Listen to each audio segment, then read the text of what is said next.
All right. See, that was easy peasy now, wasn't Yeah, it was. it? And you were worried for nothing. Oh, well, you don't know if I struggled with this one before I got online, but no, it wasn't that bad. Hey, what's your kitty's name right there? This one, that's Alberte. What is it? Alberte. Inverted? Alberte. Alberta, like eight with an A? Yeah, yeah, yeah. Okay. How many cats you have?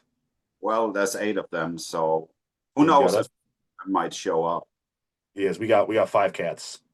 Okay, that's nice as well. Yeah, yeah, but you have eight. My wife says that we're on the crazy side, so you got us beat. Well, definitely. Do you live alone? Yeah, I do. Okay, because you're not married or anything. Okay, yeah, I didn't think so. No, no, so there's no one to complain about eight cats. Yeah, yeah, yeah. Wait, what is that? The Merciful Fate back there. It looks like it's signed. What is that? Is that an LP? Is that a poster? Yeah, The no, one no, with, that's the album cover signed by Michael Denner. oh, so you never met the rest of the guys? Well, a few of them actually. Uh, King Diamond, because I mean, I've run into King Diamond a few times actually. Oh yeah, We also played with King Diamond, so you guys did. yeah, we did. We're at like one of the music festivals or Yeah, that was a Rockart festival in Germany. oh, okay, okay, yeah, yeah, think that's about, I think that's like 12, 13 years ago by now. okay. Now, but did you actually have King Diamond sign anything or get a picture with them or anything like that? Well, usually, yeah. Yeah. So this one is a more special one from Okay. Dan when I only met Dana. But yeah, I've got a few King Diamond signatures as well. Nice. Yeah, because I met King briefly. I don't know if it counts though. In 2019, I did that the paid meet and greet. Yeah. And but I mean it was literally like shake his hand, take a photo, and get the hell out. So it's like technically I said hi and I shook his hand and I got a photo, but it wasn't like I had a conversation. But And a lot of money. I offered him and I talked to the managements. He's my number one person I want to interview. And I told management, I was like, I'll fly to Texas. Just give me a dates. And they said, yeah, we could probably schedule that. They're like, but he wants to wait until the next album comes out to set up interviews to Okay. advertise it. But my only question is like, all right, when the hell is that going to be? Well, I was just about to say it. I wonder if you get that interview then. Right. Exactly. Because it's better. Because, dude, I thought the album was going to come out. I thought for sure in 2020, because the new track Masquerade of Madness by King Diamond came out in 2019. And I saw them on that tour and they played that song. So I'm like, okay, 2020. And then obviously the virus thing hit. So you're like, okay, that's the reason they didn't put it out. So surely they're putting it out in 2021. Now we're on 2026 and still there's not even like, hey, it's coming out end of this year. Like not even a date, like nothing. It's like, what the hell is the holdup? No. And then it's supposed to be a trilogy. Oh, yeah, oh, I didn't even know that part. All I know is the From what I understood, it's supposed to be three albums. shit. He might not at the rate he's going. He's not going to live long enough. He don't got enough time left on this planet for as long as they go in between albums. It's kind of weird. Yeah. What So Azter is it's funny because I've been trying to track this down for about 2 years now because as the channel followers know, I don't know, like put it this way, before I get to, have you even seen the channel? Like I don't even know with you. I know you know of it because I told you about it, but have you ever even seen it? Yeah, I'm familiar with it, definitely. Okay, okay. Well, because you never you're sometimes in emails you don't like say stuff. You're like I just have to make assumptions. I was like, surely he's seen it. But anyways, I have. so I don't know how familiar episodes, but actually I tried to have Denial of God play my first fest, Dead by a Dog Volume One, and it was this past one in June 2025 that I did, and I had Attic from Germany headline instead because you never replied back. I was like, oh shit. I was like, I don't know. I was like, this. Well, I mean, granted, you and I haven't talked for a while at that point. Um, That's true. Yeah.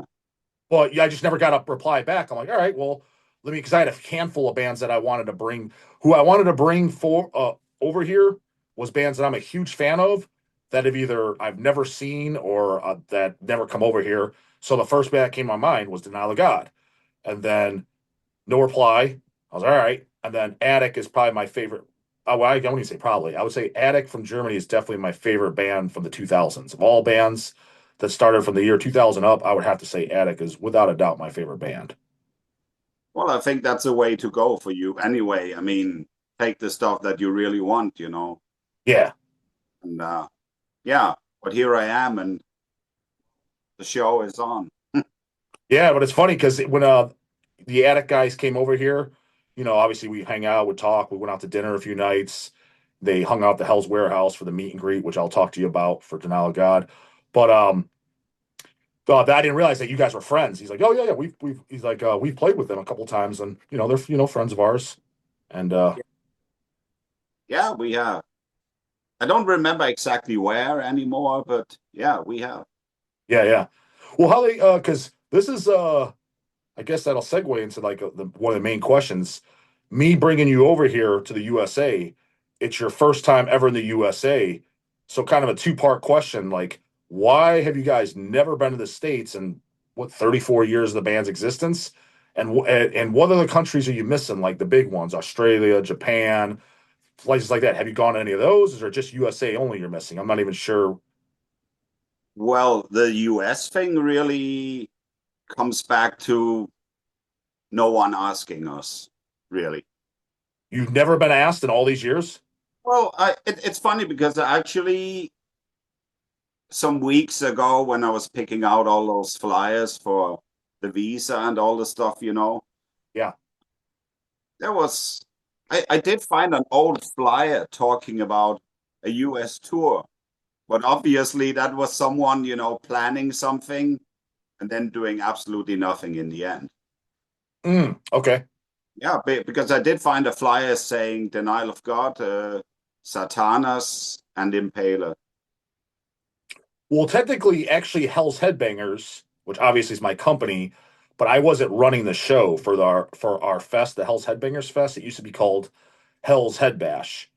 Yeah, And the main person that was running that was Eric and Chase, but Eric was the one talking to all the bands. Because basically at that time, because I'm sure you know a little bit, but so that way you're not confused, is there's a lot of people that just know about me now from Hell's Headbangers. And for guys like you, it's kind of funny because you're like, I only talk to like Chase and stuff for the most part. I mean, granted, you and I talked about side stuff, but it was mostly Chase, everyone knows. And you talked to Eric for Hell's Head Bash, but obviously the channel, yes, I promote Hell's Headbangers and stuff like that, but I keep the channel separate just for a few reasons. Number one, Hell's Headbangers already had a channel. It's just we post our releases.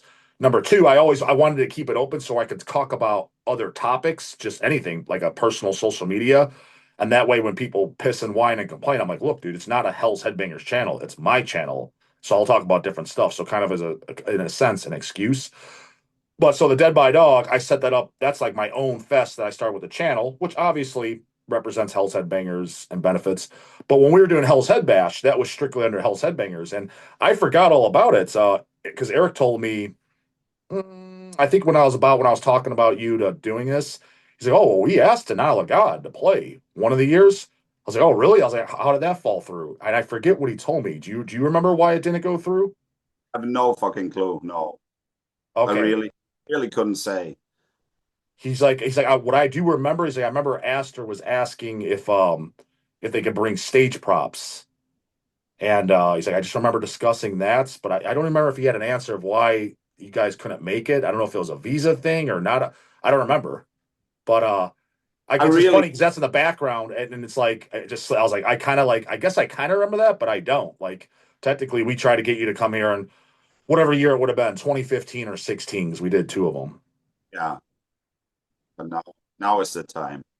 Yeah, so now it's finally because technically speaking, unless good old Orange Man denies your visas, then you should be no problem getting here. But I'm pretty confident with that lawyer agency, it should be okay. Yeah, I would think so. I mean, we're doing stuff the right way, and Yeah. Everything else is, out of our hands, as you know. 1,000%, yeah.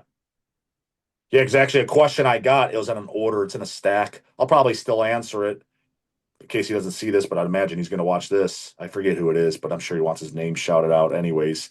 He asked, "Yeah, what's the status with denial of God's visas?" So where I know it is, I'm just on the email thread is everything's sent in. They did confirm that the government got everything. Like that was over a month ago, and so now it's just waiting for them to approve, and then you do the interviews, right? To my knowledge, that's where we're at. That's what I understood as well. Yeah. Have So you ever yeah, had to do one? Have you ever had to do an interview for visas or visas in general for other countries? no, nothing like that. Never. So, so you don't even know what the hell's going to happen. US is really complicated on that. Yeah. Well, I will say this is because Attic had to do that. I did visas for Attic, and they had to do the interviews, and they said it's like, dude, it was a waste of time. Like it was like 2 minutes. Like, why did you even have us come up here? They're like, it was an hour drive for us, and they just asked us like two questions and stamped, okay, approved, and left. Like, all right, that was a waste of time. Yeah. And I hope it's easy like that, but at the same time, it's kind of grotesque, because they want to see us at the embassy, Yeah, which I'll is tell you what's the price is grotesque too. almost like four hours of travel away. Oh, for you, it's for holy shit, it's FR. Yeah, Oh hell, I didn't know that. yeah. I mean, there's only one embassy, so Yeah, but I didn't know where it was because you're in Copenhagen, right? no, no, no. The No, total opposite. how I far are you mean, from Copenhagen? I'm like almost 300 kilometers. Okay, okay. Oh, I'm at the German border actually. Oh, okay, okay. So Now, yeah, what about your brother? How far does he live from you? Which is for the people watching. How the hell do you even say the full name? I just call him Ustu, but Ustumagla. How do you even pronounce it? you say Ustomalagam. Ustum. Okay, I was pronouncing pretty right. Okay, Ustumalagan. Um, But how yeah, far is he? How far? I'm assuming he lives relatively close to you. I'm guessing. yeah, like 60 kilometers or something like this, 50. Okay. Okay. So yeah, And but then who else? I don't the even. whole spread all across the country. So Well, that's the other guys. So it's five members playing live. yeah, Who are the other guys? I'm unfamiliar. I just when I think of the band, I just know you and your brother. That's who I think of it as. well, then we have the new drummer, No. What was he? Where did you find him, and what was he in prior? Well, he's still in a few bands actually. He's in he's in this one, Archeon. Okay, yeah, Just happened to have a tape here. yeah, yeah. Well, he's playing in Archeon and a few other bands, and well, he asked us, because he said we I heard you need a drummer, and we said let's try it out, and worked perfectly. It was really the right choice, and because before this we used another drummer who was a very good drummer as well, but I think to really make the next album the way we wanted, this is a guy. How long has he been in the band now? Then, Well, a couple of years, I think, must be so by he now. so he didn't record anything then with you guys yet. Just demos. So because I was gonna get to that. So you guys do have some songs technically written, Yeah, yeah, yeah. and you already have demo recordings of them, huh? Yeah. Oh well, if you ever want to send a CDR out my way for listening pleasure, I'll be more than happy. But that's Yeah. up to you. I didn't realize you guys had any other material because yeah, it's been quite a while since what was it, Yeah. 2019? Is that no, not 2019? Yeah, is it at 19? Hallowmass? Yeah. This is from 19, yeah. Yes, I mean it's 7 damn years. So yeah, so I mean we're here talking about King Diamond and then Yeah, this yeah, time exactly, exactly. Yeah, you're right behind it, but obviously he's got you beat because "Give Me Your Soul, Please." I think that was 2009, 2009, if I'm not mistaken. I think it was even 2007. Okay, shit, yeah, because that's yeah. So that's like 20 goddamn years gonna be. Yeah. Like Well, there's yeah, literally kids, dude, it's funny as hell. Like, I don't know, you're probably not as aware of it as I am. It's not that you're not aware of it, it's just you don't think about it. Let's just say that because I didn't prior to doing this channel. And dude, like there's like kids that are in the metal scene now.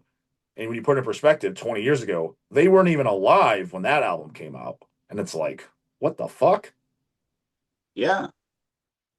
Fucking But crazy. that's how it is. I mean, we have had, band members, when we formed the band, these guys were not even born yet. Oh, you guys in the band now that weren't alive? Almost, yeah. Well, so yeah, let's get to that. Who are the other guys and how did you meet them? And Well, then there's Sulgaraf Nomis on guitar, and he's been with us, well, I would say for a little longer than the drummer. okay. Yeah, and it was also a question of, needing another guitarist, and our drummer at that time recommended him and said, okay, ask the guy and we'll try him out. And that worked perfectly as well. Okay. So and the final one is the unknown on bass. He's called And the unknown, or you're saying that sarcastically because you don't have a guy yet. no, he does exist. And Okay. well, he's been with us for 20 years, Okay. just just as a live and rehearsal musician. He's never appeared on any of the albums. So well, okay, let's put it this way then. The last lineup on the album, the Hallowmass. Yeah. What happened to the rest of those guys that actually played on that record? Well, that was just the drummer. And then who played bass? You? Yeah, yeah, yeah. I did on almost every recording we ever Oh, I did. didn't realize that. I thought. I mean, I knew you did guitars, and well, I guess we'll ask that. My impression was you pretty much wrote all the music. I assumed you write the lyrics, or your brother does, Yeah, and he writes. then I assumed you just played guitar. Oh, he writes Yeah, lyrics. he Usto writes most of the lyrics. Yeah, Okay, so I and kind of figured it was you or him on that, but I figured you wrote all the music, but I didn't realize you played bass on the albums. That I did not know. yeah. Well, yeah, most of the songwriting is mine. But I mean, if I get anyone else has a good idea, that we can use, we're definitely using it. It's been, I get the vibe then that you're probably kind of hard to work with for a band to get hired. I get the vibe that you're a perfectionist and it's your art. You wrote it. And I know how passionate you are about the music, from us being in communication. I know you're a big fan like I am. Obviously, we share some similar interests of bands and some not, like it should be. We're all individuals. But I get the vibe that you're very passionate about the ones that you are and then the music that you write. So getting someone in there, I could see you being very picky, like, no, it's played like this. Am I correct or incorrect in that? yeah, yeah, yeah, yeah. Because, with the previous drummer, it was, like I said, he was a very good drummer, but he's better suited for other bands than us. Okay. So this guy, the new guy, Nor, he has much more. Well, it's like with Galham, it's a very very dynamic drummer. A lot of new drummers can play at an incredible speed and intensity, but they don't have the dynamics. Sure. Okay. So this guy is perfect for us because we've actually had we didn't have a lot of rehearsals at all because we live everywhere. Hmm. But I think we reached a lot with those few rehearsals. It's like everybody's understanding what the song should sound like when we arrange things. Hmm. There's this musical chemistry, really, Yeah. Okay. which Now you is said, but with this lineup, you said that you have some demo songs recorded. How many songs do you have recorded then with these guys? we just recorded the second one, so that's just a couple. But Okay. but that's also like I think 18 minutes total. Yeah, your songs tend to be a little on the longer side. Yeah, they definitely do. Is that intentional or it just works out that way? Just happens. It just happens. Okay. because I think if you want to make your songs short or make them long, it's really it easily gets very forced, you know. Well, then you got to tell me because actually, for the life of me, I can't pronounce your guys' 12-inch maxi, which is a mighty fine maxi. I much say so myself. Speaking of long songs, the clobber, whatever the hell, I can't pronounce it. Like how do you? I never know how to pronounce it. So you got You, to tell me. I knew it would be that one, but it's a Klabauterman. Klobotterman. Okay, it's not Klobotterman. Okay, and Yeah. what is that? Is that a Danish word? I'm assuming. Well, it's from mythology, you know. It's an old superstitious belief about this Klabauterman appearing on the sea. And if you Okay. will see, he, if you look at the sleeve, you'll see him pointing in the Yeah. direction of Yeah. No, water. I own the LP, of course. Yeah, and one interpretation is that he's pointing to someone who needs help at sea. Okay. So he can appear, you know, if someone is in need. But, you know, there's kind of different stories about that. And our own story is the lyrics we did for that one have a bit of a different interpretation, you know. It's Okay. actually, it means the doom for those who see him. Okay. Well, so who started the band then? Just you, like right? Because I know you're a little bit older than your brother. Did you guys start it together? Like, how old were you each when the band started? And Well, like, how did that? yeah, we did it together, definitely. Yeah, and well, I have been, I was 17 and he was 15. Now, what was the thought process behind it? Did you have like certain influences? You're like, I want to be like this, or did you say like, because realistically, to date, you guys don't sound like anybody. Like, technically speaking, by most people's definition, you'd be considered a black metal band. But even that, you guys call it horror metal, and it's not the typical, you know, not even Scandinavian sound and black metal sound. It's definitely has you guys have your own sound for sure. Yeah, well, hopefully. I mean, that's something we always strive for, you know. It's not something, I mean, of course, we have a lot of influences and, you know, things that were really, really important for us. But I don't think we ever said, oh, let's sound like this band, or we just kind of wanted to, well, I would say we want to capture the evil stuff, the really gloomy feeling that we would get from a lot of different bands, you know, Mm-hmm. because we would be inspired. Like, I mean, if we say we are inspired by Bathory and Hellhammer and Mayhem and Sodom, Venom, that's not really very original, right? Right. You know, then on the other hand, we also, you know, were heavily into stuff like Alice Cooper. Mm-hmm. That's like your favorite band, isn't it? Yeah, that's definitely the artist where I have the biggest collection. Yeah. Okay. Yeah. Because I'm assuming that's probably the first band you ever got into as a kid. Not the very first, but that's a very early one. Yeah, Yeah. this was quite early and something that really stuck. You know. Mm-hmm. And then so you being the older one, I'm assuming your brother kind of just started hearing metal music through you. No, actually not. Actually not. If anything, I would say it was the other way around because he Oh, he kind of found got, it first? yeah, he kind of discovered that first, and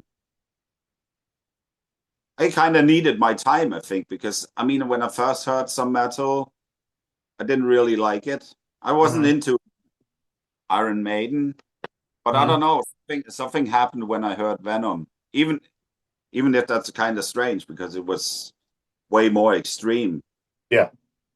But that's just captured something, and I never looked back. What'd your parents think about you guys getting into this? Two brothers getting into like really darker, extreme stuff, and especially, you're 10 years older than me, so you're growing up. You're a kid in the '80s. I was a kid in the '90s. What are they thinking? Because Oh, I'm sure they didn't love it. You know, I mean, they probably thought, you know, it was a bunch of horrible noise most of the time. But I think they always let us do what we wanted to do. I mean, we didn't really.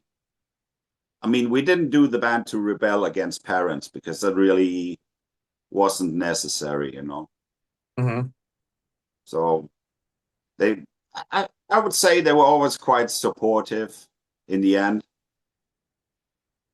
And is it just the two of you? Is it just you and your brother, or do you have any other siblings? It's just the two of us. Okay.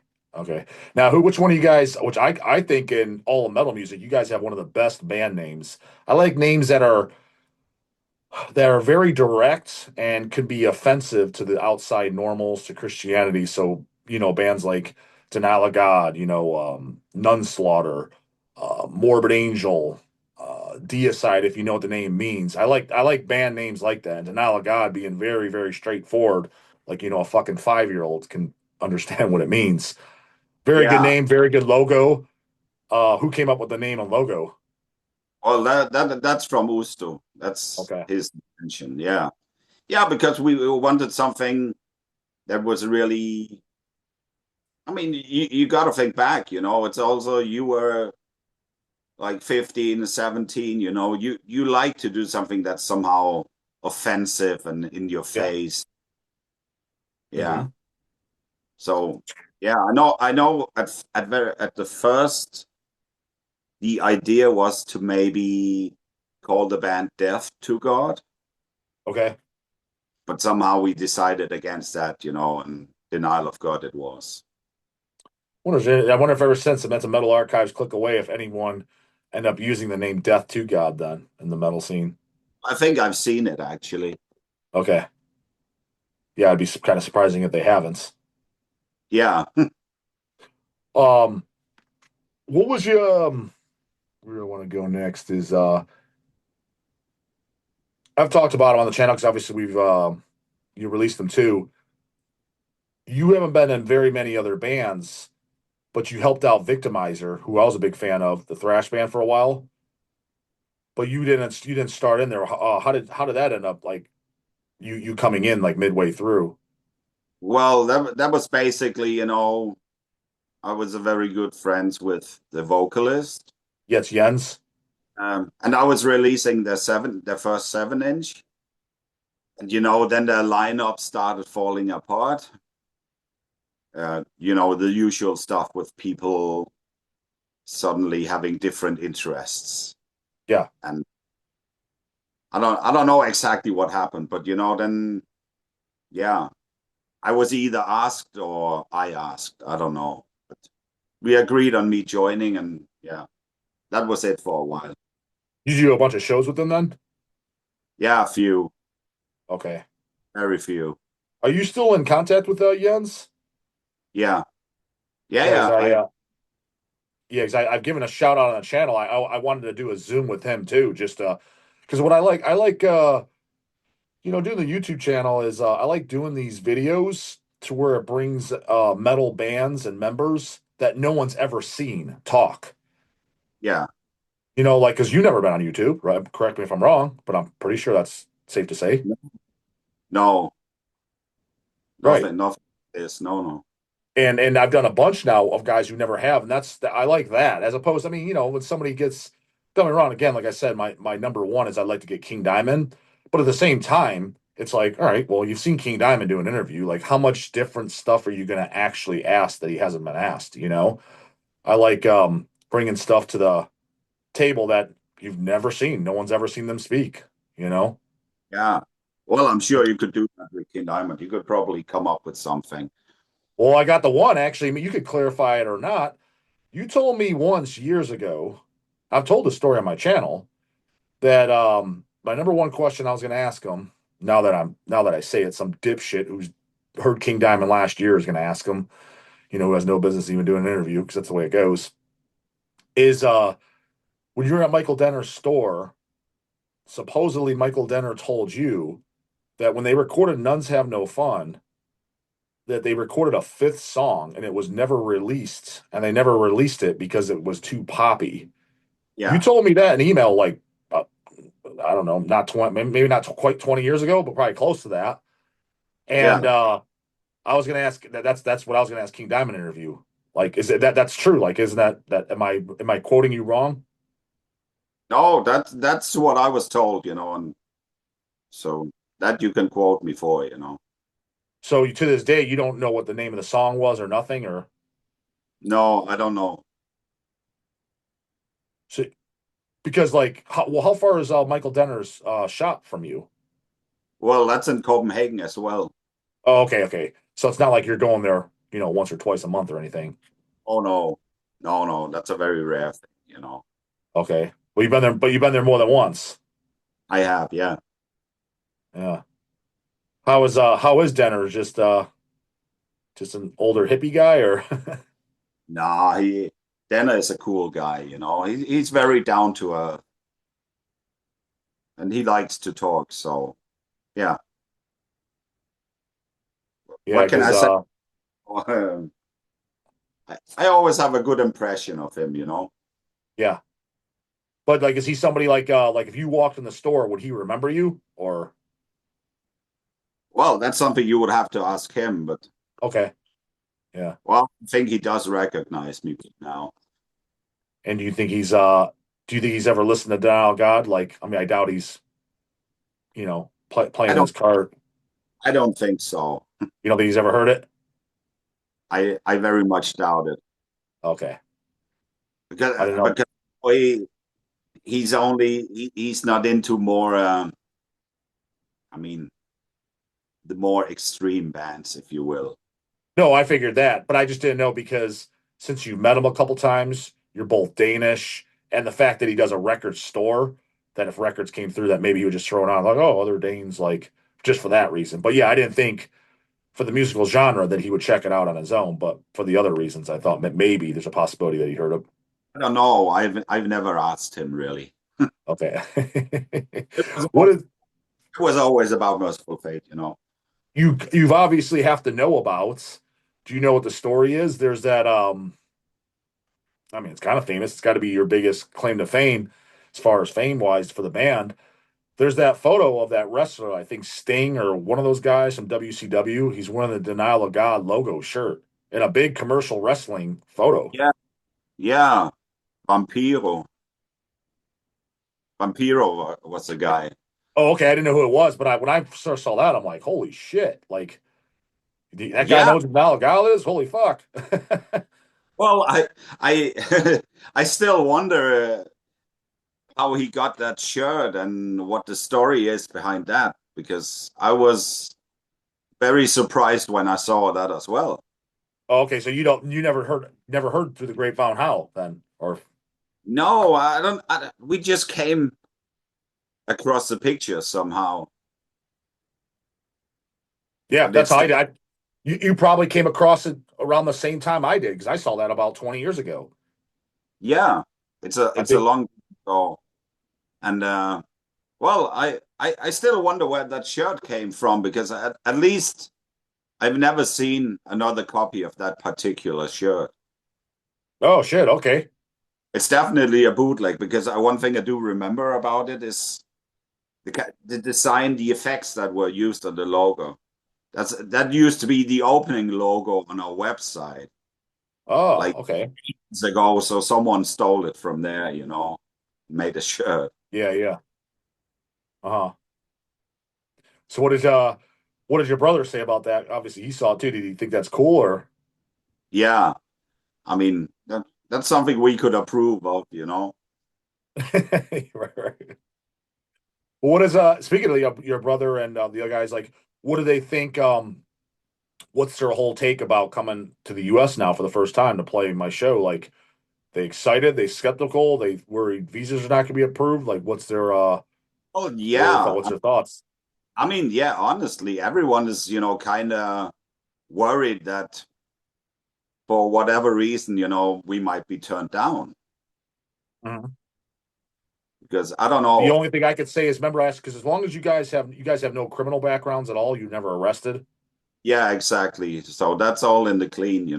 Because honestly, the only everything I've heard of bands being turned down from in the past, and then this past metal threat was two things. In the past, it was always they had some type of criminal back. Somebody had a criminal background, even something as small as a DUI, driving drunk, enough, yeah. or and in recent times, it was with the Metal Threat Fest. What I've heard through a lot of bands is that the guy who put it on, he files his own visas, which was fine in the past.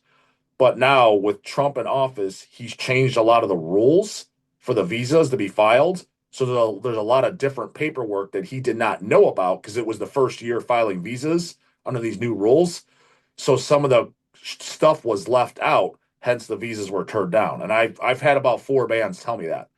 Hence why I went with the lawyer agency, who's the one that does it for all of Maryland Death Fest, because that's all they do is file for visas. They know they're up to date with every last minute law.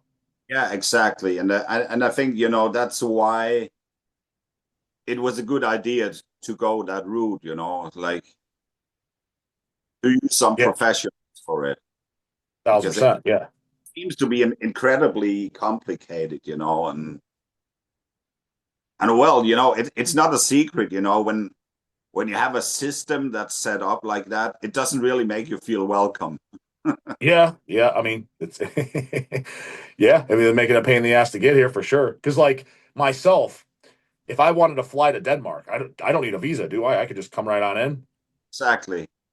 Yeah, Yeah, so that's the unfair thing, yeah. Yeah, you just show it as long as you have a passport, you're in. Yeah. But so like, is everybody like assuming that everything goes down smoothly? Are they pretty excited about coming here for the first time? Oh, definitely, because that's something we always wanted to do. Yeah, It's yeah. I mean, we've been doing this for 35 years, so I would say it's about time. yeah. Now, so what did you think of my idea? So the goal plan is that you guys fly in Thursday. You'll probably get here Thursday evening. Obviously, I'll pick you up from the airports, probably go get something to eat, take you to the hotel, and then Friday morning, get some breakfast, and then we'll come down to the Hell's Headbangers warehouse. And like this past one, we did an open house, and there was a shitload of people that came, and you guys just hang out, sit down on chairs outside. It's nice, and we did a meet and greet. People are just drinking beer, eating food. People come up, want photos, talk to you. Is that something you Oh, guys are down for then? yeah, we're definitely gonna do that. Yeah, the people had a really good time last time. That an addict did that, and they were like, "Holy shit, this is awesome!" But actually, yeah, I did see some of the videos of that actually. Yeah. So So it'll be the same thing. I'm planning on doing the same thing with you guys. yeah, And then Saturday be the show, and then Sunday you guys go home. yeah, So that sounds like a exactly. good plan. So you guys are all on the same page. Like that's the plan you had in mind. Yeah, exactly. I Okay. mean, for us, now we are happy to be doing it, really, Yeah. because like it's about time, and yeah. And I mean, it's kind of strange. You have this Western country, and all of a sudden, it's so fucking complicated to play a show. Dude, honestly, at the end of the day, they don't say this, but I know what it is. It's all about money. They just want to get paid. Yeah, yeah, because they're really cashing in with that. Yeah, 1,000% they are. You bet your ass they are.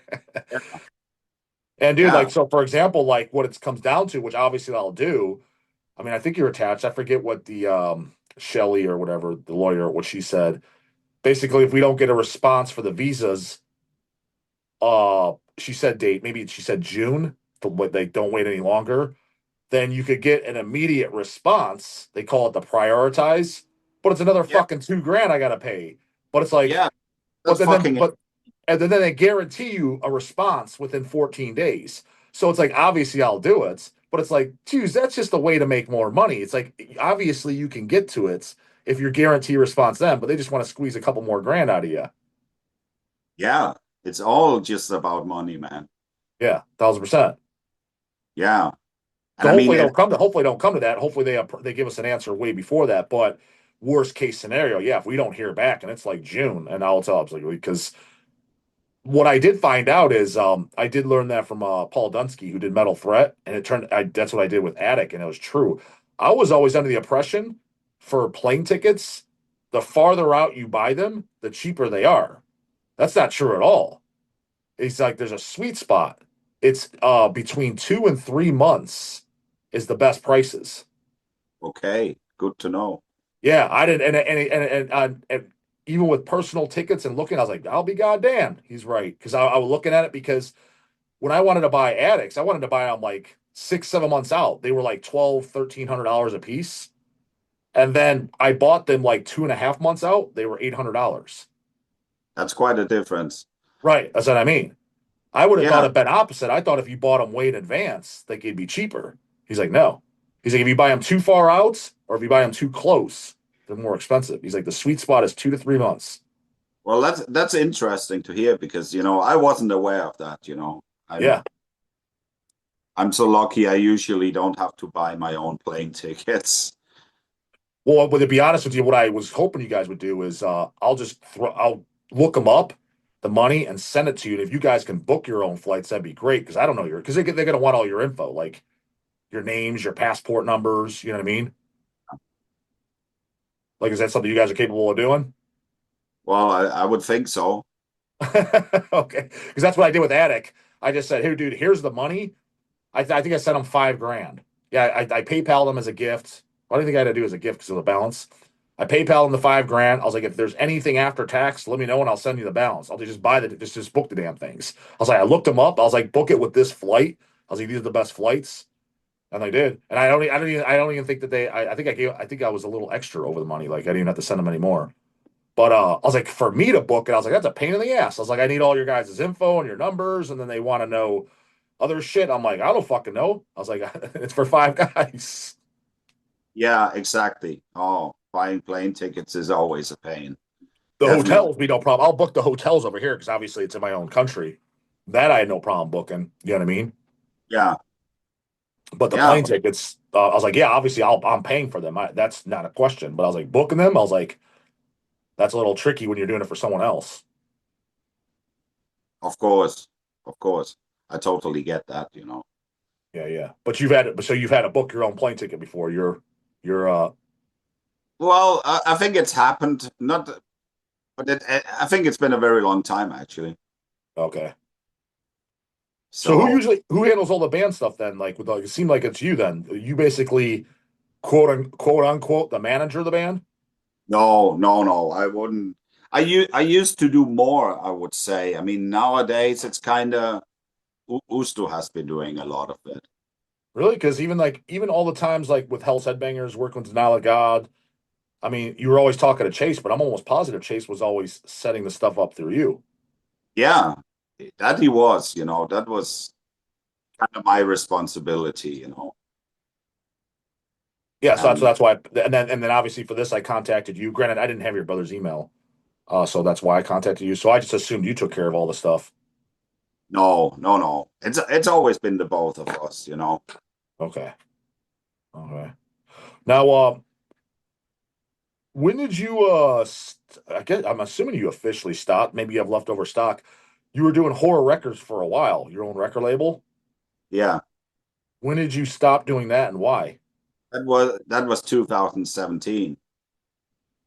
Now, what was the official reason that you quit doing? Like, why did you decide officially to stop?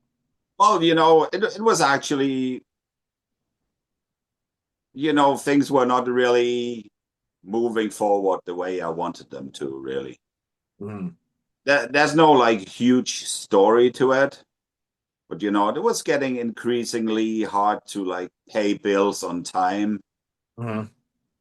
And so at the end, I thought, this is not worth it anymore, all the headaches. So I decided to stop it instead of, digging myself into some economic hellhole that I'll never get out Mm-hmm. of. Okay. What year did you start it? That was it started in 97. Okay, so you did it So for 20 years. yeah, it lasted for exactly 20 years. Yeah.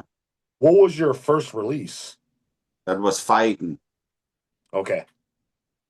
Yeah, because that was another thing too, is like you had really nice looking releases. Like for example, the Satan's Host Metal from Hell. Yeah. Like that's like the Uh, best version out there for sure. The picture Or, disc and the vinyl. yeah. But Yeah, yeah, yeah. I that's what just remember I'm what's happy that? to do. I was really happy to do that one. Who did you contact to do that one?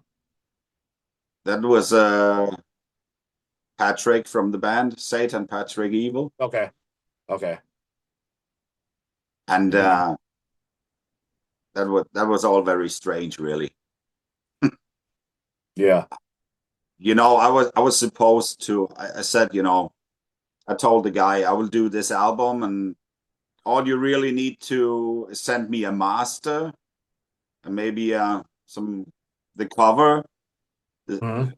cover artwork, and in the end, I got a remastered disc, which was fine, but I never got anything else for the album. How did you end up getting the materials? Just scanning like the original copies and stuff? Yeah, stuff like that. Yeah. Yeah, we do a lot of do a lot of the stuff I'm setting up through the channel now is a lot of that. Like scan like these guys don't have nothing. It's like what are you guys doing? Like how do you not have your own shit? Yeah. And I mean, it was just really strange with that band. Then, when the album was ready, I noticed the gatefold sleeve had a misprinting. It had like a green stripe all through it. Looked like Hmm. shit. And I told the band, look, send me your address because we have to reprint these sleeves and I have to send you some new ones. And no reply, no nothing. That's my world, dude. That's what I always get is no reply from everyone. Yeah. So it was like they just had ended up, with the mispressed sleeves and yeah, So it's because like they got ah, from you know. yeah, you think they'd want exactly like that's the I tell that those type of stories on my channel all the time. Like stuff that people would reply to. Hell, to kind of throw them under the bus. Your buddy Jens, I emailed him to do a Zoom. Now, even if he doesn't want to do it, that's fine. But like, why would you not reply, bro? Like, you're on my label, both of your bands, Church Bazaar, Victimizer. You met my brother in Nunslaughter. He stayed at your house. Like, you talked to Chase, my other brother. Like, it's not like I'm a complete fucking nobody. I mean, reply and say no thanks. I mean, why the fuck would you not reply? Like, what are you doing? No, but it's never easy, man. And believe me, I know you waited for this one, but really, I have a lot of these stories myself, Yeah, especially with old bands that maybe bands that didn't exist anymore, yeah, and they would maybe tell you, okay, that sounds like a good idea, but they would never really get moving, and they would basically just stop replying. yeah. Now, do you almost 10 years later, do you miss doing the record label? Sometimes, yeah. Okay, I mean, I do miss a creative side of it. yeah. Were you And were of you, were you but you were doing everything, weren't you? Like you were running up to the post office, everything. everything. Yeah. It became pretty full time, you could say. Yeah. But yeah, it was me all alone, sometimes doing the layouts as well. Hmm. Yeah. Packing the stuff, doing the trades, Yeah. updating the website, everything. No, it's all work because like obviously doing Hell's Headbangers, people think like when people would apply to work and stuff, they think it's like this fun job. I'm like, it's not fun at all, dude. It's not the only perk to it is you're around cool stuff if you're passionate about this music. That's That's it. I true. was like, that's the only advantage. I was like, outside that, you're lifting boxes, you're packing shit up. I was like, it's total work. Like, Yeah. I mean, that's exactly how I saw it as well. You were kind of walking around between all the good stuff that you like. yeah, It's a really nice place to be in. But of course, at some point, it's not really super exciting no, packing 50 records for this guy and 30 for this guy. And yeah, correct. at some point, you've been there, and Yeah, so it's no, it's not all exciting. There's a lot of really mundane work there as well. yeah. I mean, because dude, I mean, you'd be, I mean, I don't know how much silly questions you got back in the day through customers and stuff, but dude, like, I mean, I haven't got it recently, but I've gotten it multiple times, like either in an email or let's say they place an order and they put in the notes section. have Werewolf from like say they bought a satanic say they bought a Satanic War Master album, right? Yeah, can you have Werewolf sign this? I'm Huh. like, they just think he's just hanging out, drinking beers, and like we're Yeah. just listening to demo tapes. I'm like, I met the guy once in my fucking life, dude. Like he doesn't even know who the hell I am. Well, he does know who I am, but he's never been here. like what do you think this is? Like the bands are just hanging out here? Like I think they like some of these people literally think that. I'm like, what? What are you doing, dude? Yeah, maybe they should, check out where the band is from, first of all. Yeah, on the other side of the world. Well, I never got anything like that, but yeah, I gotta say, when you do this for a lot of years, you come across some fucking horrid people. Got that right. That's really people who will, let's say, they place an order, they will not pay you. Then when you ask them to pay, they will insult you because it's all your fault, right? It's Mhm. like some like extremely sick people out there. Dude, one of the biggest doozies that crosses my mind, and the funny thing is, I don't even think it's the number one, but it's one that comes to my mind. Is there's a guy that emailed us. This was a while ago, and he wanted to return Sabat Evoke vinyl that Hell's Headbangers put out, and it was literally either 8 or 9 years after he bought it. He's like, "Yeah, it's got scratches on it."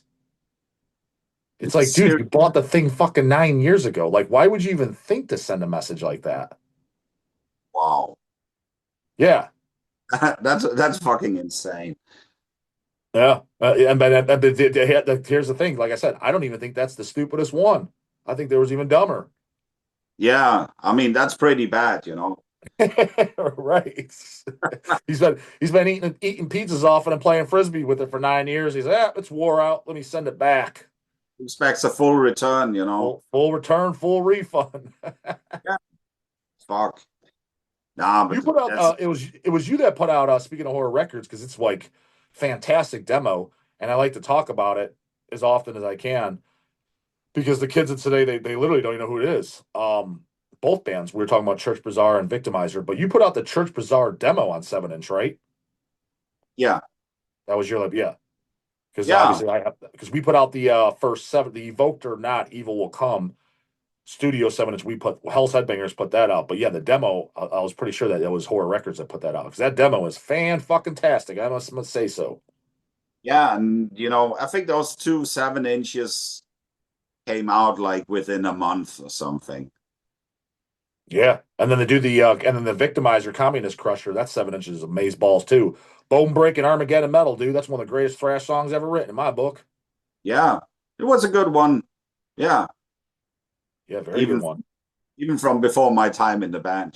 So it might even be my favorite of them, even if I'm not playing on it. But Yeah, no, I would say that that's my favorite as well. Is that well maybe because that's the first thing I heard was that the that seven yeah I think I guarantee what it is just hell that was back when me Eric and Chase were living in the same house together running Hell's Headbangers out of early 2000s at least to my yeah, memory that's what it was and we got them in trade from you and I listened to one of them. I'm like, this is fucking great. So that's how I got into Victimizer, and then obviously a couple of years from there that's when we signed them and we put out the full length. We put out the compel the Unholy Banners of Victimizer EP on vinyl, and then the rapping, thrashing violence. And I think yeah, that's everything we put up by Victimizer. Yeah. yeah. That's the one with the typo in the title. Yeah. We'll never let Eric down for that one. Yeah, he still he still gets to hear about it now and then.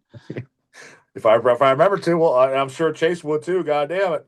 Talk about embarrassing, man. We call it, that's why we call it, yeah, rapid thrashing violence. Yeah, because that's what it said. 100% what it said. Yeah. Fuck yeah. It's funny too, because granted, I mean, I guess he knows better but Chase will call me out if I spell something wrong in my titles of my videos, my YouTube. I was like, hey, at least I can edit that. Fucking Eric says it's printed for fucking ever. I was like, you know what I mean? Yeah. So Well, yeah, shit. Who gives a fuck? It's on a video, not a big deal. That's the way I see it. yeah. But on with an album cover, you have it forever, you know. Maybe that's why too, like, because people will make fun of me in the comments section. Oh, you misspelled this or you used the wrong your. I'm like, maybe that's why I don't think it's a big deal. I'm like, dude, we put stuff out with the wrong fucking spelling. I'm like, that's a big deal. Like this silly little fucking video that after the realistically after the first 24 hours, like it just trickles for views, like because people got an attention span of 30 seconds, and unless it's new, they don't watch, except shit of diehard fans. Like that makes no sense to me too. Like, dude, like if I got older videos like that are 2 years ago or so, people don't watch them. I'm like, dude, I go back and watch a lot of videos that I watch of stuff. They're old. They're 10 years old. I was like, a good video is something that's like, say it's a good interview or something that you've never seen. I was like, why does it got to be brand new for you to watch it? Yeah, but that's not how, you know, most people don't think like you. Clearly. I mean, it's got to be the newest one, the newest episode, maybe. And I think it's interesting sometimes to go back in time, you know, and find some older stuff, you know. Mm-hmm. As old as gold. Yeah, usually it is, you know. Because what do you think of hell shit? You're probably more jaded than I am, if you want to use that word, or hell, do you even like any bands of the of today? Because I mean, mine becomes more and more limited myself. I can only imagine you probably don't like fucking anything. Well, I do like some bands now. I'm not like that. I just think, you know, when I think about how many bands are out there Right. and how many bands I can come across every single day, you know, Mm-hmm. you just have to turn on YouTube for 10 minutes and just let it roll, and you Mm-hmm. maybe hear something you never heard before, but yeah, that's not too much that really excites me, you know. Yeah. But do you And I think mean, that's part of the reason too? Like, I think that's why the kids of today they take it for granted and they think like they'll say, oh my god, dude, if you read my comments, you literally you need a if you go read my comments, you literally need a barf bag beside you because you're like, dude, you have to be 12 years old writing this. Like they'll say stupid shit like seven churches isn't brutal, dude, or it's like it came out before your grandparents were even fucking kiddo. Like yeah, they're listening to it now in 2026 in context with everything else that's come out since then the past 41 years. It's like to me, it sounds like, oh, that's a great advantage. They could just check it all out for free. I was like, I see it as a disadvantage. You didn't get to listen to it in order and you're hearing it all at the same time. So it's like you have zero appreciation for it whatsoever. yeah, I mean, it's you know, people are being flooded, you know. It's just an overkill because, you know, everything almost, you know, is readily available for everyone to Mm-hmm. hear. And, you know, at some point you just stop really appreciating it. And you know, that's definitely, you know, also a problem, I think. I Mm-hmm. mean, I enjoy the fact that I can check out a band like in 10 seconds, you know. It's like Yeah, same. It's convenient. across the band name to actually looking them up and listening to them and deciding whether they're good or not. Mm-hmm. But at the same time, yeah, it's too easy. It wasn't that easy in the past, you know, and Hell no, it wasn't. but you appreciated more what you had. Yeah, 1000%.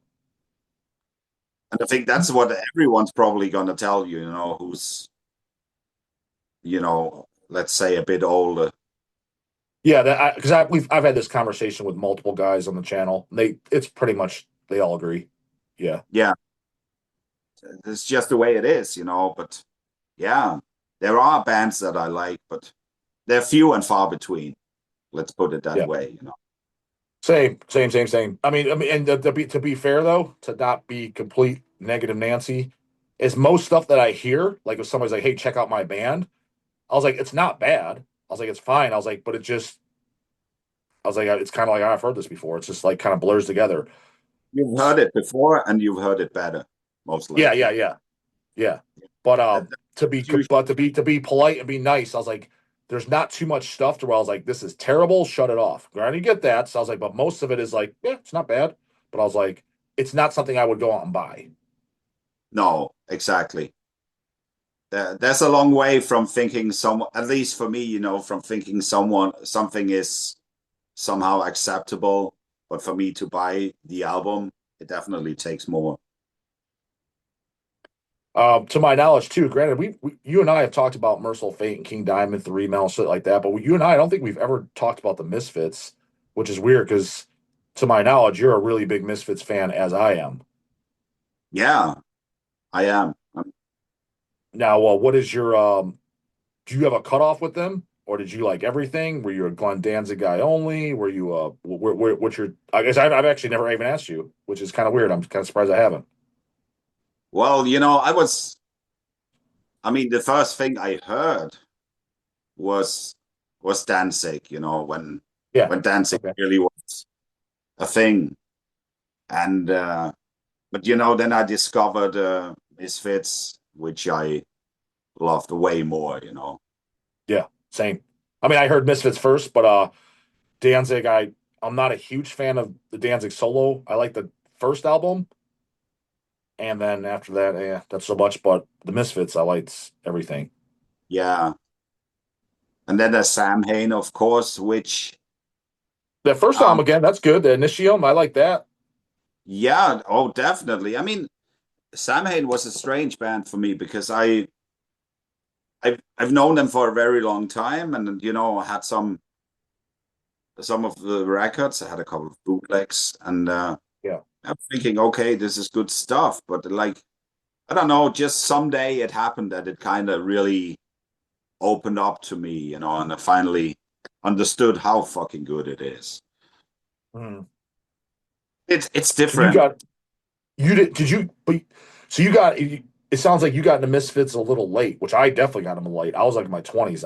It sounds to me like kind of you had a similar experience to me just earlier on. You were into metal music first, and then you Yeah, got into Misfits a few years later. exactly. Okay, Yeah, that's exactly what happened to me. Yeah. sometime in the, I think probably in the mid 90s. Okay. Now, did you like the Michael Graves stuff? Yeah, I do. I do. I mean, it's So do not the I. Yeah, same. I do too. It's it's a bit hard to compare, really. I mean, the Danzig stuff is, of course, the best, but I do Mhm. think the Michael Grave stuff is really some. That's a couple of really worthy albums as well. Yeah. Definitely.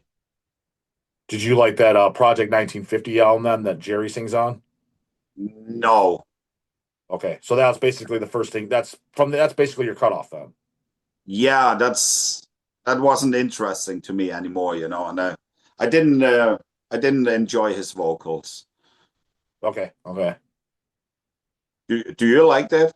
Or The 1950 I liked, which is surprising because generally speaking, I don't even like 50s music and stuff. I mean, as far back as I go is the 70s with Black Sabbath.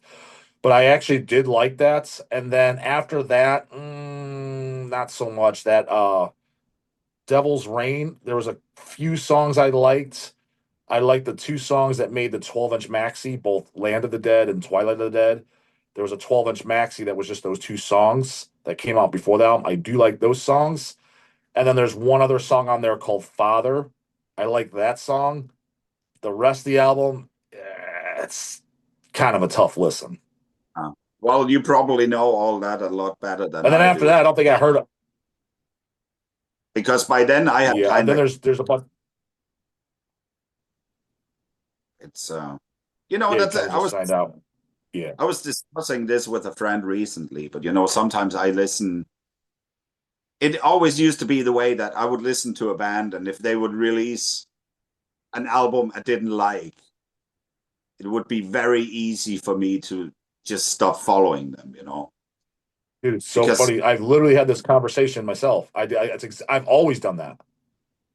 I mean, because for me, there is very few bands, at least according to my taste, who would do a shitty album and then return with some stroke of genius.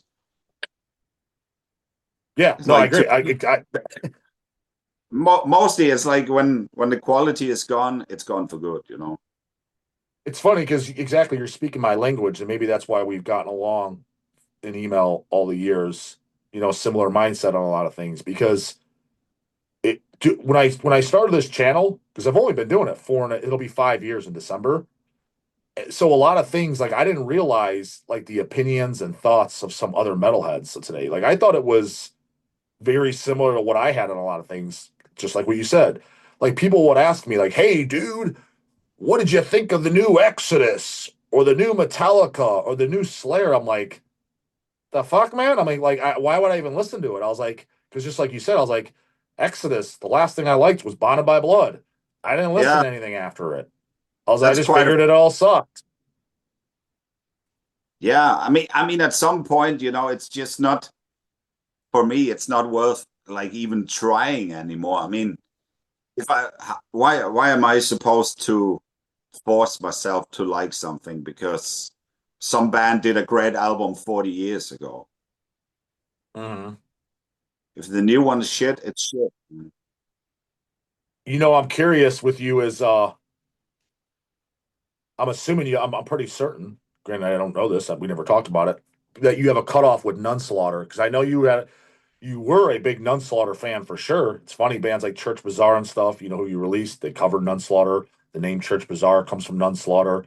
And I say these things because again, like it's common sense to me and you. But dude, literally, there's people watching this right now. They're like, "Huh? What?" Like they didn't know. I'm like, Jesus fuck, man. Um, like it's like goddamn, like what rock you living under? But nonetheless, they don't. So I knew you and Jens were big Nunslaughter fans. I mean, Jesus Christ. I mean, Church Bazaar not only named their band after, they covered Jesus is Doomed and other Nunslaughter songs. What is your cutoff with Nunslaughter? Because I have a feeling, again, we never discussed this. I have a feeling that you do have a cutoff.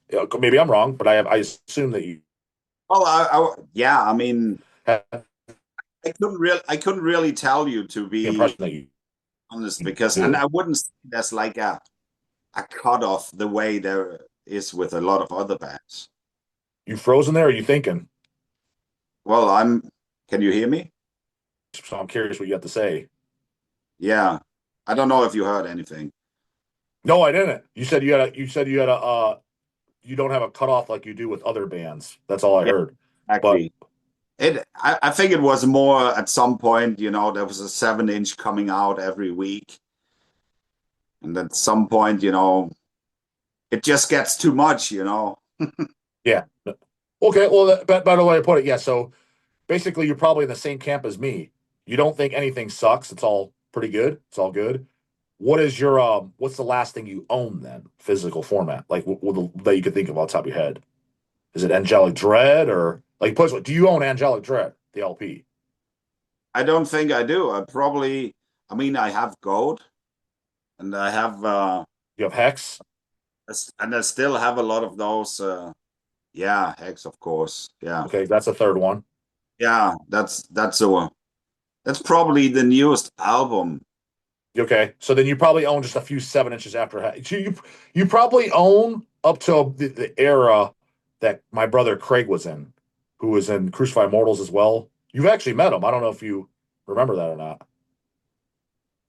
Did I? Yeah. So he said well, one of the discussions you definitely had is you bought a Crucified Mortals record off him at the Nunslaughter booth when I'm assuming in Denmark. Oh, yeah. Yeah. And because that was his band, Crucified Mortals, and then he played bass in Nunslaughter for about 10 years. He was on Hex, the Fuck the God in Heaven, the Shape record, the Black 7 inch. He was on a ton of shit. Yeah, like I said, he was in the band for like 10 years. But I have a feeling like pretty much after him leaving is about the latest stuff you have because that's around that Hex and the stuff you're mentioning. Because he's not, for example, Angelic Dread, he's not on that. No, I think probably. I mean, Hex is the newest album I do own. Okay. Now, have you ever like Angelic Dread? Have you ever heard that one? Actually, no. Okay, so that's your cutoff then. Yeah, It's before but Angelic Dread. but maybe I should, listen Yeah, to that it. one. That's the last one that I know. No, again, everything else, I'm like, yeah, it's good. I like it. It's cool. But as far as what I know, like his Angelic Dread, it's got like Three Nails, One Liar on there. That's a really good song. Um, Opening the Abyss or whatever, the title track. But after that, I can't say that like I know it. Like I've heard them, I've listened to them, but I couldn't air guitar them or anything like that. You know what I mean? Yeah. But I think for me it was just also it had a lot to do with, get a feeling I was getting flooded with it. It's the Yeah, no, same, honestly, I mean, to be honest, me too. and that would be the same, with other bands having a release policy like that. I mean, Yeah, no one's forcing me to buy all that. yeah. Yeah, no, 100%. Because yeah, it's almost like it's a lot to buy, but not only that, it kind of like almost what we just said with YouTube. It's a lot of music to digest too, because sometimes it takes, a couple of years to digest the previous songs. It's like before you know it, you have a new record by the band. You're like, whoa, I don't even know the last one yet. I only heard it a couple times. Yeah, I mean, the fact is, we've never had as much music available as we have now. 1,000%, yeah. So you can listen to something new every single day for the rest of your life. You sure damn can. And that's why I tell people too, dude, is like, because when people want me to shout out their band or review it on the channel, I charge for it. And people are like, that's kind of a dick. I'm like, no, it's not, dude. I was like, no, don't get me wrong. I do it for friends' bands or bands that I'm a fan of. No, I do that just organically. But if I've never heard of you and I don't know you, if you want me to shout out your band and give you my opinion, I was like, yeah, I charge for it. I was like, why wouldn't I? He's like, dude, we have a warehouse. Right now we have over 60,000 titles in stock. I was like, I could go out there for the next goddamn 20 years and listen to something new every single day. I was like, I Yeah. don't need you to email me your band. That chances are I'm probably not going to like anyways. No, it's just, there is so much. And I mean, if you would do it for free every time, it would be never ending. Exactly. That it's funny. See, you got brains. I tell it too because people question like, why would you charge? I'm like, dude, if I did it for free, that's all my channel would be, and it would just be people would send me stuff all day, every day. And guess what? The first person I don't do it for, now I'm an asshole. Yeah, yeah, exactly. So I was like, I didn't think I needed to explain that, but for some people, you do. Yeah. That's the downside. See, because I've told you through email the upside, on the because obviously you did horror records for business. It's great for advertisement. Like it's fantastic. Like there's nothing better than YouTube and social media. Like nothing better advertisement wise. Like nothing even comes close to it. But the downside is dealing with some of the dum dums. Like you're just like, holy shit, man, Jesus Christ. Well, as I always say, the problem is, everybody's got an internet connection. Yeah, and of an Uh, opinion, and they can write you a message or comment or email, and yeah, everybody's got a voice. yeah. And they feel entitled to tell you everything Yeah, that you are supposed to do. that they do. They're not afraid to share their thoughts, No. which I'm always for. Don't get me wrong. I'm always for constructive criticism, and I don't even mind if somebody busts my balls. But it's just like I don't know why some people feel like they even deserve to state an opinion because, like, for example, like if you're 18 years old watching this, with all due respect, you kind of don't get an opinion because I thought that way. Like, because we were just talking about Nunslaughter. Like, you knew guys like Jim and Don. They're older. They were older than rest in peace, Jim.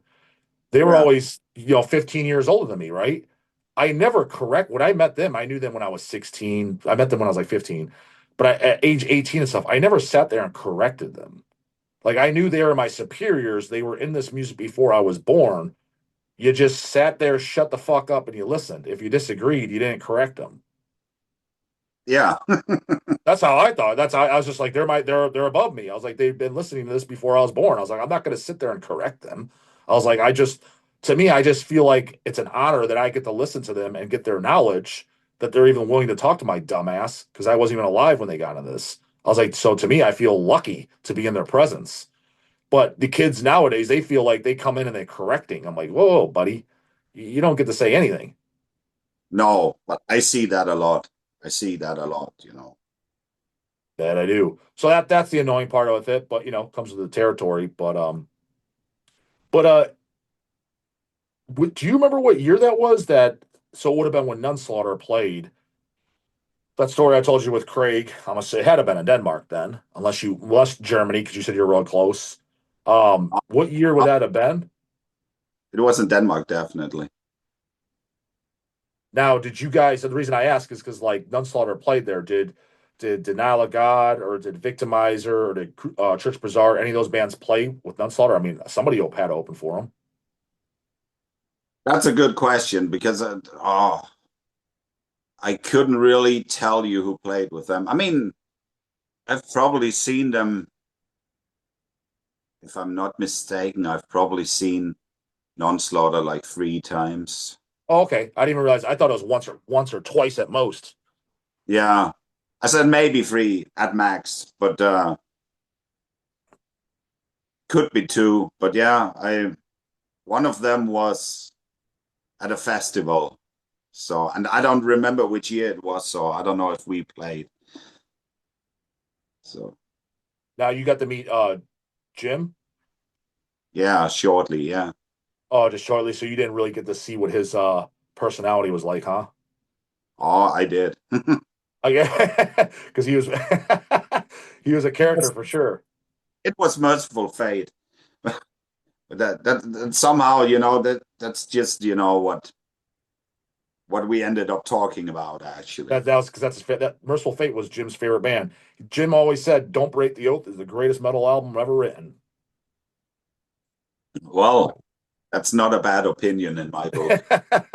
Yeah, no, I don't happen to disagree with that either. I'd say it's definitely the fuck in there. But it was kind of funny because I was talking to him about Merciful Fate, and later that evening I was talking to someone else about Merciful Fate. And then I run into Jim again, and I tell him, yeah, we were just talking about Merciful Fate as well. And Jim goes like, well, is there anything else to talk about? Yeah, he loved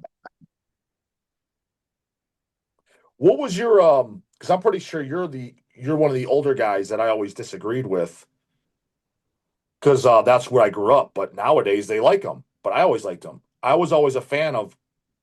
Well, dude, I'm a fan of everything King Diamond's on. I mean, don't get me wrong, the last couple King Diamonds, I'm not like, fuck yeah, they're the best thing ever, but I still like them, right? And then Yeah, all the '90s Merciful Fate albums, like I love them, dude. Like the last two they did were my favorite '90s albums, Dead Again and Nine. Like I'm a huge fan of those albums. But at the time, and me growing up as a kid, I loved those. And plus you got to remember, like that's the first time I saw Merciful Fate. I saw them on the Nine tour in 1999. But all the older guys, they didn't like those albums. But nowadays, people like them and they buy them. But I never asked you, did you like any of the '90s albums? I was always assuming you're one of the older guys that didn't like them.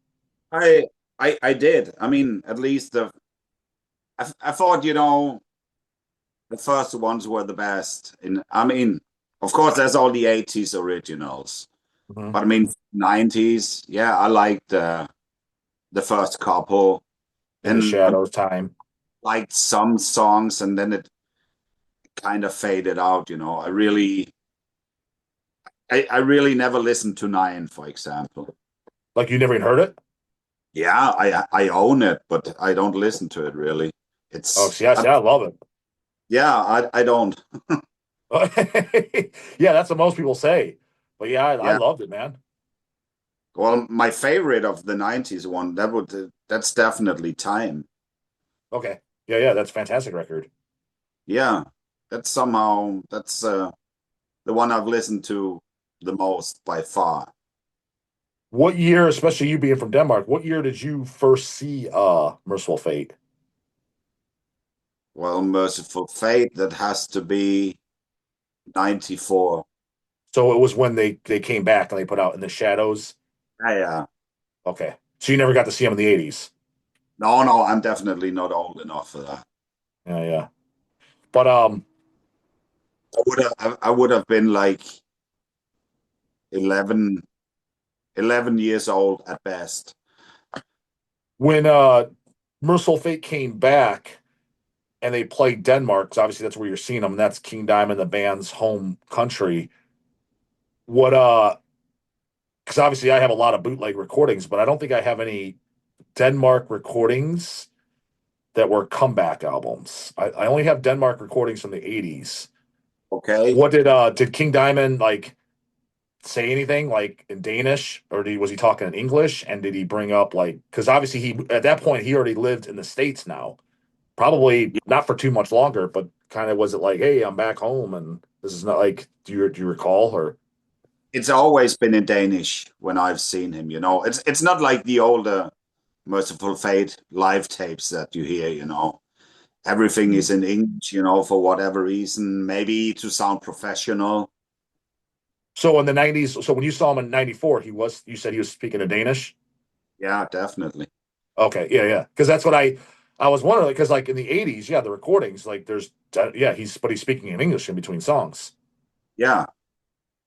And I don't know the reason for that, but I assume it was some 80s thing about sounding international and professional. And Because that was what I, because nobody else has ever asked that in an interview, and that's one of my questions. Like that I was going to ask him. yeah, that's Um, something you should ask. yeah, but again, because dude, that's what annoys me with a lot of, well, just a lot of interviews in general for bands that I'm a fan of, is you see some just goddamn T-boner interviewing them, and it's like, dude, have you even heard the fucking band? Like it's just some annoying cringe ass looking motherfucker. Do you know what I'm talking about? Yeah, interviewing everyone, but not really being Like super. he literally just Google searched the band and maybe listened to one or two songs before the interview to catch up. Yeah, So that's the vibe I get pretty much, if not every King Diamond interview, almost every one of them. So, but mine will be the best. I'll ask all the real shit that all these fucking posers never asked. yeah. Well, Assuming he doesn't. I hope you get to do one because I definitely know what kind of interviews you mean because I've seen them too. 1,000%. Now, would you? So, would you watch that one on the channel, Aster? If I interview King Diamond, it goes up, it pops up in your feed. Are you just going skip, or are you watching that one? I'm watching that one. Figures much, yeah. What about your brother? Has he ever seen my stupid ass on this channel? Well, yeah, I know he does follow it a bit as well, yeah, and What watches is he? episodes.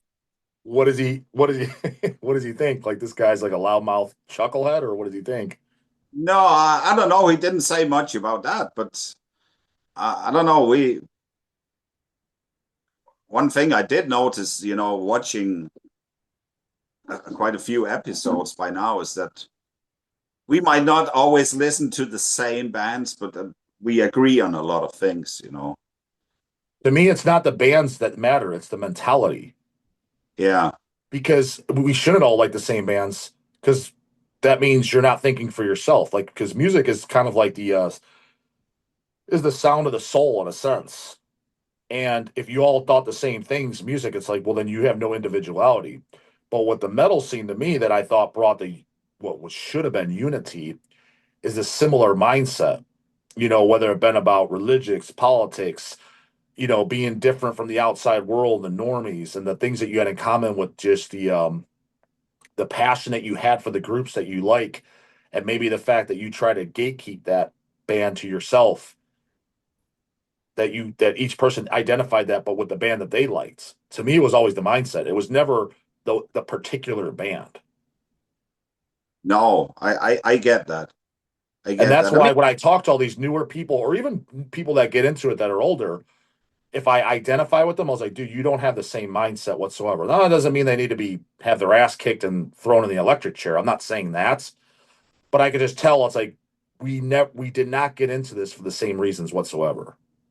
exactly. Well, and that's a thing, you know, I've been feeling a lot as well. And I just sometimes look at bands and I think, okay, you do what you do, and obviously you must be doing something right because people are into your stuff. But I just look at them and think, you know, shit, we don't come from the same place at all. Yeah. No, and I honestly, and granted, you and I have never had this conversation either, but like just like for the band with Denial of God, it's not it like lyrically and the sound of the band. Do I think you guys are going out and burning churches and raping nuns? No. But I think it's more serious to you and not some goof than like some of these other guys. It's like, dude, you don't even believe in this shit at all. Like it's like you guys have more of a realistic, dark feeling to it to where it's like these guys don't seem like some clown ass motherfuckers and then like Tom Araya, yeah, I'm a Christian, but yet I sing about the Antichrist. It's like, dude, that's fucking lame as hell. And Jesus Christ, man, did you let me down? Yeah, I can follow that completely. And I've always could just tell just by from the first start thing I picked up by Denial of God is when I was 15 years old. It was the Ghouls of Dog EP. And I'm like, this just feels evil. And this feels spooky and it feels real. Not like these clowns that sometimes I'll be honest, some bands I like. It's kind of fun, but I could tell I was like, these are just a bunch of goofy ass fucks that don't have any beliefs whatsoever. They're probably going on church on Sunday with mommy. Yeah, well, those do exist. 1000% they do. But yeah, it's always been, the whole concept. It's just always been very, very important for us. It's not. I mean, you will always have people saying, "Fuck, this band is cheesy," but we mean it. We feel what we're doing. But I don't see the thing is I know what people say when a band's cheesy. For example, Metal Lucifer to me is cheesy. And I like Metal Lucifer a lot. They're great. It's cheesy in a good way, right? But Yeah, Denial of God, like if anyone said Denial of God is cheesy, I'd be like, I didn't cross my mind at all. If they said, hey, I don't like them, I think they're boring, I'd be like, oh, okay, cool, I can see that. Like, but to say that it's cheesy, I'm like, I don't get that at all. Like, I don't like where the fuck are we talking about the same band here? yeah. But that's just it's always, I guess, pretty much been a thing. There's always been people who were like, these guys can't be serious. Why are they taking themselves so seriously? I took it serious. Again, not in the sense to yeah, where you're burning down churches and raping nuns, but to the sense to where it's like I'm fairly confident that these guys are not Christian. They don't go to church on Sunday, and they at least have darker beliefs. Whether would that be? I could be wrong, but I was like I'm pretty confident that that I'm not mistaken on this. Yeah, and that's the thing. Like I said, it's something that that comes from the heart because think it if it was just a joke, it wouldn't have been fun doing it for 35 years. Speaking of that 35 years, I mean, you should probably talk about it too because people did ask me, and you and I discussed what is so I asked you guys, so like a 70-75 minute set list. That's gonna Yeah. be no problem. No, that's no problem. Goody gumdrops. And then you threw out the idea of playing the entire. It was your idea, and I was like, I didn't even think of that. I was like, but it makes sense, and that's actually my favorite album. You mentioned playing the entirety of Horrors of Satan, or at least a lot of it, because it's the 20th year anniversary. And I'm like, funny you say that. I was like, I didn't even fucking think because it is. I was like, oh, because years for me, I like so many albums. If somebody would have asked me prior to what year did Horrors of Satan come out, I'd be like, well, I was like, we're the ones that repressed it. We didn't put out the first. I was like, it was early 2000s. I can't remember the exact year. I would say between '05 and '09 is what I would have guessed. But yeah, '06, you look it up, it's like 20 years. I was like, oh shit, that worked out perfect. So Yeah. what is from here on out? Because people have asked, like, what is your plans if unless you don't want to reveal them, you could say, I don't want to reveal it. What is your plans for set list wise? Well, we don't have an exact plan yet. I mean, we are in 3 months. We're going to Spain, and there we will perform the complete Horrors of Satan album. Okay. And yeah, then Now, we have you guys ever done that yet? Is this the first time you'll do that? that's the first time. Okay, I okay, mean, I mean, we have played all the songs at some point, and but not at one show. not never all of them. No, Yeah, okay. and yeah. So we don't know about the US because it's the first time. So maybe it's better to do a bit of everything. It's It's No, hard to that's say. cool to me. That's what I said. I was like, I was like, I like every record. So I was like, and horrors is I was like, maybe play a lot of horrors and then others. I was like, but to me, because when a fan asked, I was like, I'm leaving it up to the band. I was like, Azter mentioned playing the entires of Horrors of Saint. I was like, that's cool. I was like, but if they do a spread, I was like, I liked everything, so I'm cool with that too. I was like, because yeah, again, the first thing I picked up that was special to me was Ghouls of Dog.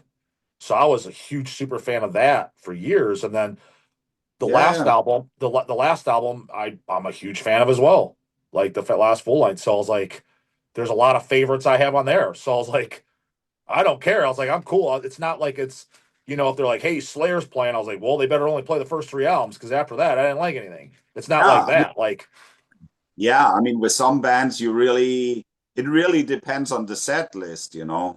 exactly. Yeah. I mean, and, to be honest, I don't really know which of our songs are the most popular. I mean, I've seen a few online statistics, from Spotify or whatever. Oh, yeah. Well, yeah. That's what they go by. Spotify. What does it generally say? I actually don't remember too well what it was. I mean, I could tell you one of my favorites as far as new ones is the last song on the newest album, the Transylvanian Dream. Yeah, I'm that's the one. definitely. Do you guys That's play the one. that generally live? That's the one. That's actually the song we've never played live. Oh, that's one of my favorite songs for sure. I can tell you that right now. Yeah, Yeah, I like that song a lot. So for food for thought. I mean, it's a little longer, but then yeah. all your songs are kind of long though. That's also, I guess, one of my faves from that album. Oh, is it your? So Oh, really? yeah, I mean, I like that one a lot. So Well, what? Well, yeah, let me ask you this then: since you write the music and it's one of your faves, why then would you never play it live? Like, what is the? I always wonder that with bands in general, like, because you kind of hear that, like, oh, I really like even Glenn Benton told me that in my Deicide interviews. Like, I really like that song. I'm like, why the fuck don't you guys play it live then? I think if you like it, like, that's a good question because there's no particular reason really. It just never came up. It's every time we have to do a set list, it's a fucking battle. oh, really? You got what do you guys argue about it? No, not too bad, but it's always like I mean, it's not like we have a million albums or something, but when the songs are that long, even with a set list of 75 minutes, something's got to give. And yeah, there's To me, always yeah, some because at this point, like you play guys that you, coming, you guys coming to the U.S. for the first time. To me, you have to play 75 minutes minimum. Like you just kind of have to because like there's so many songs. Otherwise, you leave off. That's what I offered. Attic played like 75, 77 minutes. I offer the same thing. I was like, for super fans like myself, I was like, even playing that long, you're still going to be songs left off that I want to see. You know what I mean? yeah, yeah, yeah. So it makes the most logical sense. Now, if you're in Denmark, you guys can play once a year if you want, but never been here because I can tell you right now, dude. There's majority of the people that will be at this show. Don't get me wrong, there'll be a good amount from the state of Ohio, but most of them will be from flying, getting on an airplane and flying from other states. Like I know for sure at least 10 people, because they physically told me and their customers, 10 people from California, which is the furthest state in the country, the very furthest state, for sure 10 of them are flying to come out to the show. Okay, that's interesting. Yeah. That's And but why I've had at least when I announced it and when I was talking about it before it was even like at least 15 people all over the country tell me like, I didn't come to your last one. They're like, but if you get Now God to play, they're like, I will definitely fly out to the show and come to that. that's super cool. Yeah. I like hearing that. Yeah. So, I mean, there's definitely a lot of people that are looking forward to what, see, I can tell you without, like, you're not going to come here and play in front of 50 people. Like, I'll tell you, it's going to be a full house. The club's will be full. I actually do remember when we played in Colombia, there was a couple of Americans that came because they Yeah. said, Yeah. we don't know if we'll ever see you in the US, so we decided to go to Colombia. I tell them on the channel and they think I'm sales pitching them, which don't get me wrong. Of course, I am in a sense, but I'm not lying. I was like, dude, you've never seen them in the U.S. It's possible because they've never been here. I was like, there's a possibility maybe you will never see them. So if you're a fan like I am, I was like, you should definitely come to the fucking show. I was like, I given you 1 year's notice to save money. I was like, go get that evening McDonald's job to save up a paycheck. Just do it a couple days a week. Save each paycheck and put it away. You could fly out here and see the band. I was like, you had it's not like I told you 2 weeks in advance. I'd be like, oh shit, I don't got money. I'm fucked. No, I told you a Oh, year in advance. You had one fucking year's notice, you know? yeah. And that's You what cannot. that's part of the reason, just like my first one, I announced it because people were laughing. Even the bands are like, what the hell, dude? You're like announcing like this is like really early. I was like, yeah, so people all over can come. They could plan for it because not everybody just has money sitting there, that can afford. I was like, but especially what I put on my channel, it's some people love, some people hate. I was like, everyone could do it, dude. You could save up. If you have a job and you work paycheck to paycheck, just get a second part-time job for a couple days a week. I was like, you will have enough money way before the year's over. You'll have enough, and then you could come. But I mean, I'm definitely, intrigued by the fact that people are coming from further away as well. Yeah, they did for the first one too. So it was really, really cool because the first one I sold, it was 402 tickets. That was my very first one, Attic headlined. And I would say, dude, there was probably 50 people that were from Ohio. The rest were all from other states. Okay. Yeah, Yeah, that's quite crazy, really. totally crazy. 100%. Now, I will say this, I'm confident that there's going to be more people from Ohio at this one for two reasons. One, Denial of God is more popular than Attic is. They just are, been around longer, just, you know. And the club that I'm having it in is a suburb of Cleveland. So it's 15 minutes from the airport. My first one that I had it in a city called Youngstown, which the reason I had it is that is my favorite club, but the location sucks shit. It's 75-minute drive from Cleveland. So a lot of the people that would come to a lot of the Cleveland shows are like, I'm not driving out there. That's fucking far as fuck. Granted, Ozer City, because what the fuck, dude? I've driven it many times. So cut the shit. But nonetheless, a lot of these lazy bums won't. But just the fact that now that I'm having it, it's in Lakewood, but it's literally next to Cleveland, a lot of people will come out because that club, I'll come out to that.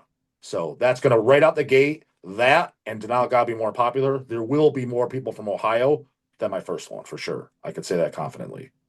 It seems it's always harder getting people to travel if they are from a bigger city because they are waiting for things to come to them. Yeah, because they're used to it. They never had to work for anything. And if it doesn't, they don't go. Damn straight. If it don't land right in their lap, they don't go. It's like, yeah, Yeah, dude, you're a really big fan, dude. Me and my brothers back in the day, because we lived in the fucking boonies out in BF fucking E. We had to drive, dude. When a show was a 45-minute drive, that was a close show, and we didn't yeah, that care. We got in the car, we drove, dude. Put the tunes on. What are you talking about? I did not, dude. So it's even if it was an hour drive. Guess what? A Denial of God album's an hour long. Perfect. You're there right on time, and you got to re-listen to the fucking Hollow Mass right on time. What's the problem? exactly. Fucking Yeah, lazy ass. to some people it is a problem. Yeah, yeah. Those people are the problem. I question how much they're truly into this because, like I said, dude, I remember the old Flying Machine Days club, dude. That was a 70-minute haul every time. Me and my brothers, dude, we go there on a school nights, get home at fucking like not even exaggerating 4 in the morning, wake up with 2 hours of sleep, go to school, and I'd go to work after school after that show. We did that shit all the time. Didn't think anything of it. Well, it was the same here because I mean, because we were living here, basically in the middle of everything, of nowhere. I mean, and if we wanted to see something, well, it's travel or there's no show. Yeah, yeah, exactly. I mean, always traveling. Okay, we had some stuff that happened closer to us, but it's very common that people travel to Copenhagen to watch a show. Well, how long of a drive is it then for you to get in the car? Did you say it's 3 hour drive for Copenhagen to you? Yeah, at least, yeah.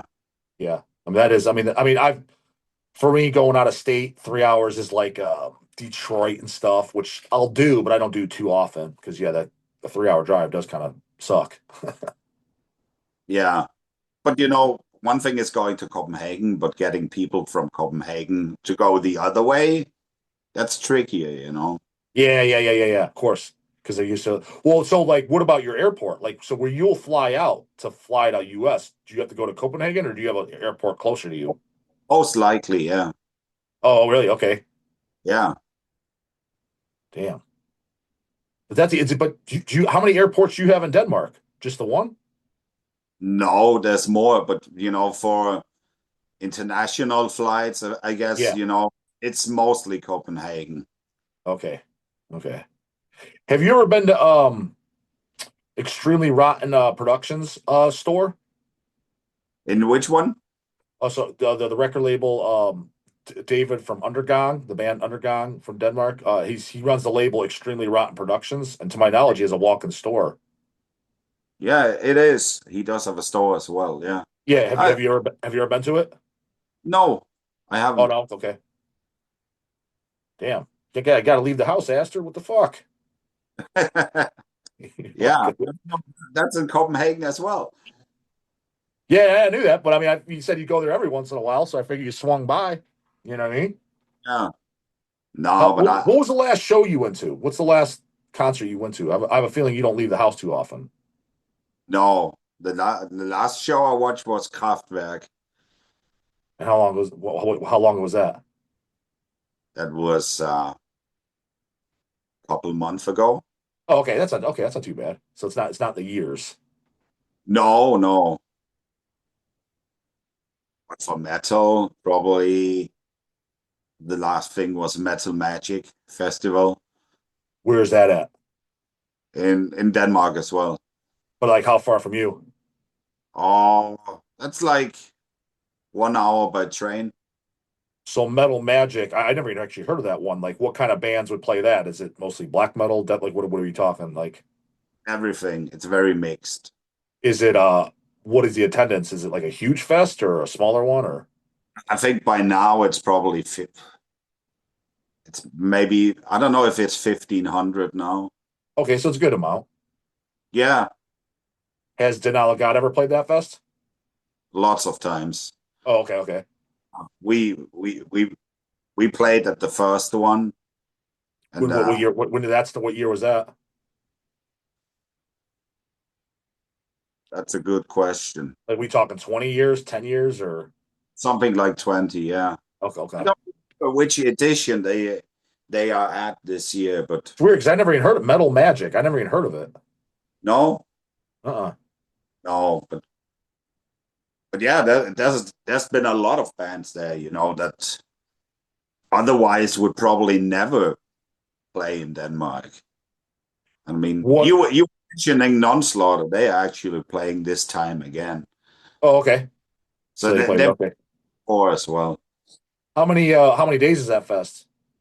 3 days. Okay, three. Okay. Yeah. Does your brother go to that too? Yeah. You guys just ride up together, or you just? No, because we don't live that close to each other. So Okay. no. What about your brother? Is your brother married? Yeah, he is. And is his wife like metal or no? Yeah, she used to do the booking for us actually. The booking, Yeah, but said no more. no more. So What is her thoughts on the almighty DAWG finally coming to old fucking USA? well, I hope she's as excited as we are. But you didn't talk to her about it, obviously. Well, I don't know, but I think it's. I mean, everyone kind of noticed and said, "Oh, you're going to the US," and we said, "Yeah." We keep saying hopefully because, yeah, Mm. What about the other guys, the three other guys? Have they ever been in the States in their life, just even for personal travel? not as far as I know. Because you haven't either, to my knowledge. You and your brother have never been here. Like, I know the band has never been, but you've never been here for anything. No, never. You don't know what to expect at all.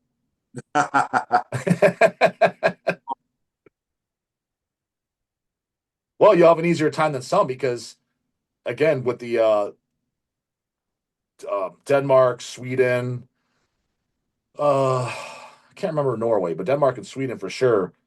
You guys seem to be of the foreign countries that speak the best English. Okay. Yeah, I guess compared to a lot of other countries, yeah, That's what I mean. Because there's bands that come over here, and trust me, I've met some bands, and it's like, holy shit, this guy can't speak any fucking English, you know? So you'll have an easier time just with that alone. definitely, definitely. Yeah. Yeah, Is because when do you guys start learning English over there? Do they start teaching it like like when you're like little kids or when you're middle school or like starts in elementary school, yeah. oh yeah, okay. So that's why they start because Yeah, they teach it real young. yeah, they definitely do. And yeah, it's mandatory. So Yeah. But in your so in your it's funny, I did an interview with Inverted and I asked Seth from Severe Torture the same thing. It's kind of just curiosity, like in your day-to-day life, like outside talking to me and email and stuff, when's the last time you spoke English? Like, is it once a week? Is it more than that? Less than that? Or it's probably, I don't know, it would probably be five 5 weeks ago or something like this. okay, so you so on average, you probably speak English once a month at most. Yeah, But it's yeah. I was telling Lars from Inverted because he didn't speak it for like months, but it was pretty good. I was like, you think you got? It's just amazing that you guys are able to speak it as well as you can because you're not practicing much at all. Oh, but of course, I do. Most communication is, in writing. Email and shit. Yeah. So it's not so I don't get to speak it every day and Yeah, yeah. can make kind of rusty. Right. Well, so from there, Azter is I think because I don't want to take up too much of your time. Is there anything I didn't bring up that actually? Well, yeah. What is kind of asked bands that have been for a while that do this is like, what is your favorite release you guys have ever done? And well, then what is your brothers? What is yours and then your brothers? Your favorite, like that the cat of the catalog.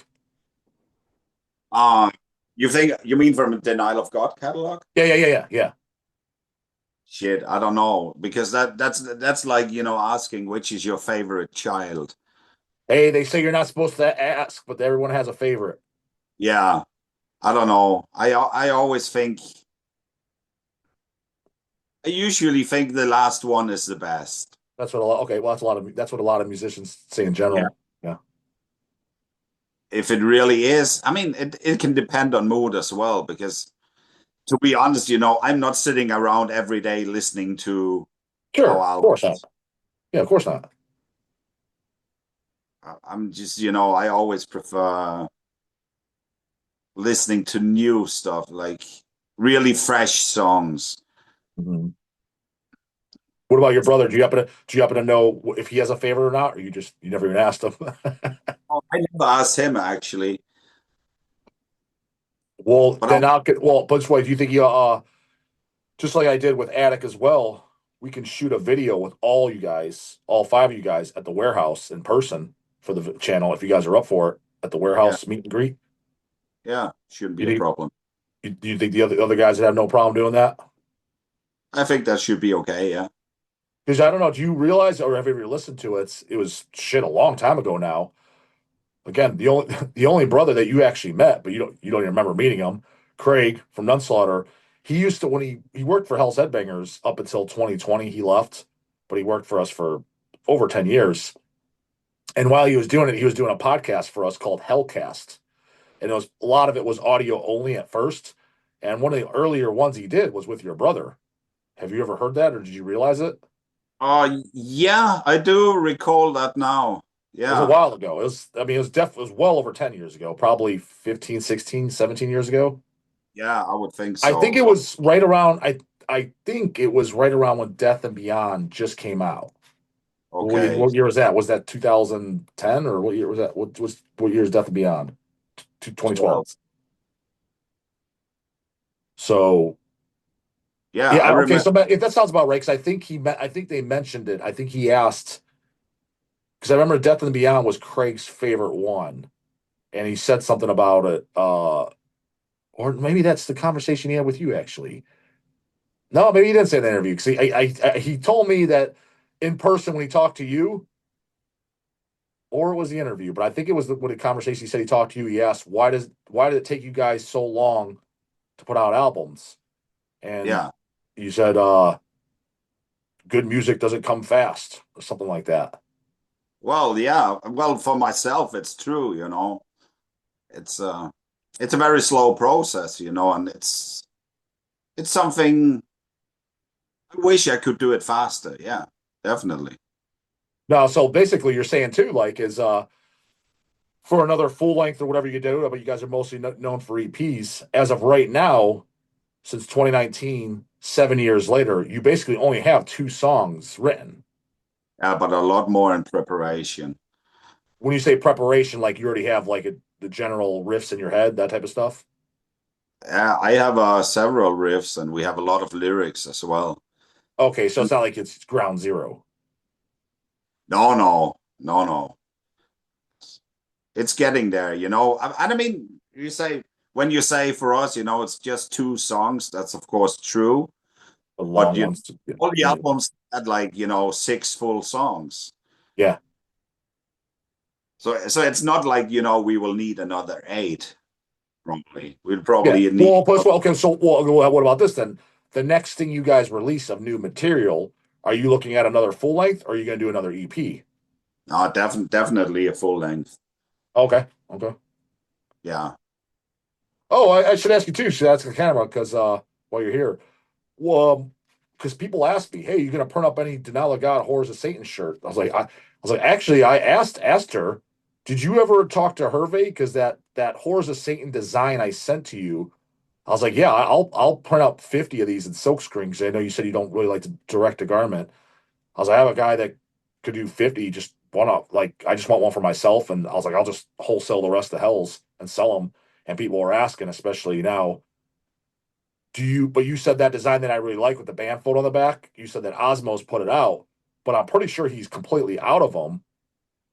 And you said you got Yeah, to ask Hervé, but he doesn't reply to my dude. He pulls a Jens, no reply. It's like, what the fuck will you reply, dude? Like, what the hell? I remember you told me that. That kind of surprised me because he's usually, very good at replying to emails, at Dude, least and to. the kicker is we trade with them all the time. Chasey Boy sets up trades with them all the time. I've Yeah, emailed that guy. I've emailed Hervé over years over different things. 3 times for sure, maybe four. I've never gotten a reply from him ever. that's strange. Super strange. It's yeah, I know. Maybe I need to ask him. Yeah, I mean, because I'm assuming he wouldn't care. I mean, maybe he does just because if he's out, he's out. I was like, oh, but Yeah, we have a good. I know we have a good business relationship with them. We trade with them all the time. We get his stuff all the time. well, I don't think it should be a problem to do those, really. Because I thought that was the coolest design, and I always wanted an album cover of that because I love that cover art too, and that was my favorite album. And I thought that always had the best back one. Because I don't. Some people are against band photos on the back. I'm like, no, no, no, no, dude. I was like, there's a rule for band photos on the back. So number one, you got to look fucking metal. You can't be some jackass in a sports jersey, and then band photo goes on the back. And number two is you got to kind of earn your stripes. You know what I mean? You got some new band who just put out their first release and it's a come on, dude. Who the fuck you think you are? But nobody questions if you put King Diamond on the back of a shirt or if you put Venom on the back of a shirt. Hell, even on the front of a shirt, nobody would question. I'm like, because they have an image and they have a. If you know, you know. So band photos are acceptable in certain cases, and denial of God, that's an acceptable fucking case. Yeah. Now, but I think you can definitely get to do those. Yeah, because I kind of forgot about it, but somebody asked me like a couple weeks ago. I was like, well, if I do this Zoom, I was like, I'll just ask him on camera. But hell, I almost forgot to ask you even on camera. So, but Yeah, yeah, it's just if you want to hit up Hervé and ask him, but I have a guy that he's the one that printed my fest shirts. I'll definitely. just have him print them. Because you have the files for that, right? Well, I don't have them. Otherwise, I would probably have sent them to you. I don't Oh, think but I have. well, then if Hervé really wants to hook it up, he will reply with an answer and files in hand. That would be really handy. Yeah, exactly. That would be very helpful. I don't think I have them because, like I said, they made them. I mean, I do have all the original Yeah, elements art. of. Yeah. Worst case scenario, we could do that too. I just if it was ready to roll, then we could. But because yeah, I never got one of those, and it's funny because I went to go buy one years ago from Osmos. That's how I knew. I was like, he can't still have this in stock because I checked years ago, he had like size medium only left in stock or size small. I'm like, well, what the fuck am I gonna do with that? I could buy one for my wife, I guess. I was like, but I can't Yeah, wear that shit. So no, that's how I knew. I was like, unless he made more. I was like, that was years ago when I went to go buy it, and he was out of most of the sizes. So that's why I assumed. I was like, that's got to be like he doesn't have those. no. I will ask him for you. Yeah, that would be very well appreciated. Yeah. Um, yeah, I think that's everything we went over. Was there anything I forgot to bring up, or anything obvious, or anything we should advertise or Not talk about, Esther? nothing special comes to mind right now, but Okay, so we'll keep them. I'll keep them posted for you on the visas. As soon as I get the approval letter, yeah, I'll announce it on my channel. I'll let them know that yeah, everything's approved, and because I keep everybody updated every step of the way. That's part of the reason people come to these events too that I put on because it's kind of like a community. You know what I mean? Like yeah, I'm not running it like a corporate business. It's like I'm an open book. I discuss everything. I discuss personal business. I discuss everything. It's social media. It's not anti-social media. It's funny. You got these people like they have an Instagram, right? And it's set on private. It's like, dude, that's literally like going up and walking to somebody and saying hello and telling them to fuck off. Like, why do you even have the goddamn thing? It's social fucking media. You're supposed to like. That's the whole point of it. exactly. So, so I keep them in the loop. So and people like that. They like because they feel like they're a part of it because people are going to watch this and finally see your personality and stuff with the band, and now they could just come out to Dead by Dog and the warehouse and the show and just come up and talk to you and hang out with you. You know what I mean? Like they have the opportunity to like people really like that aspect of it. You know what I mean? Yeah, definitely. No, So it's.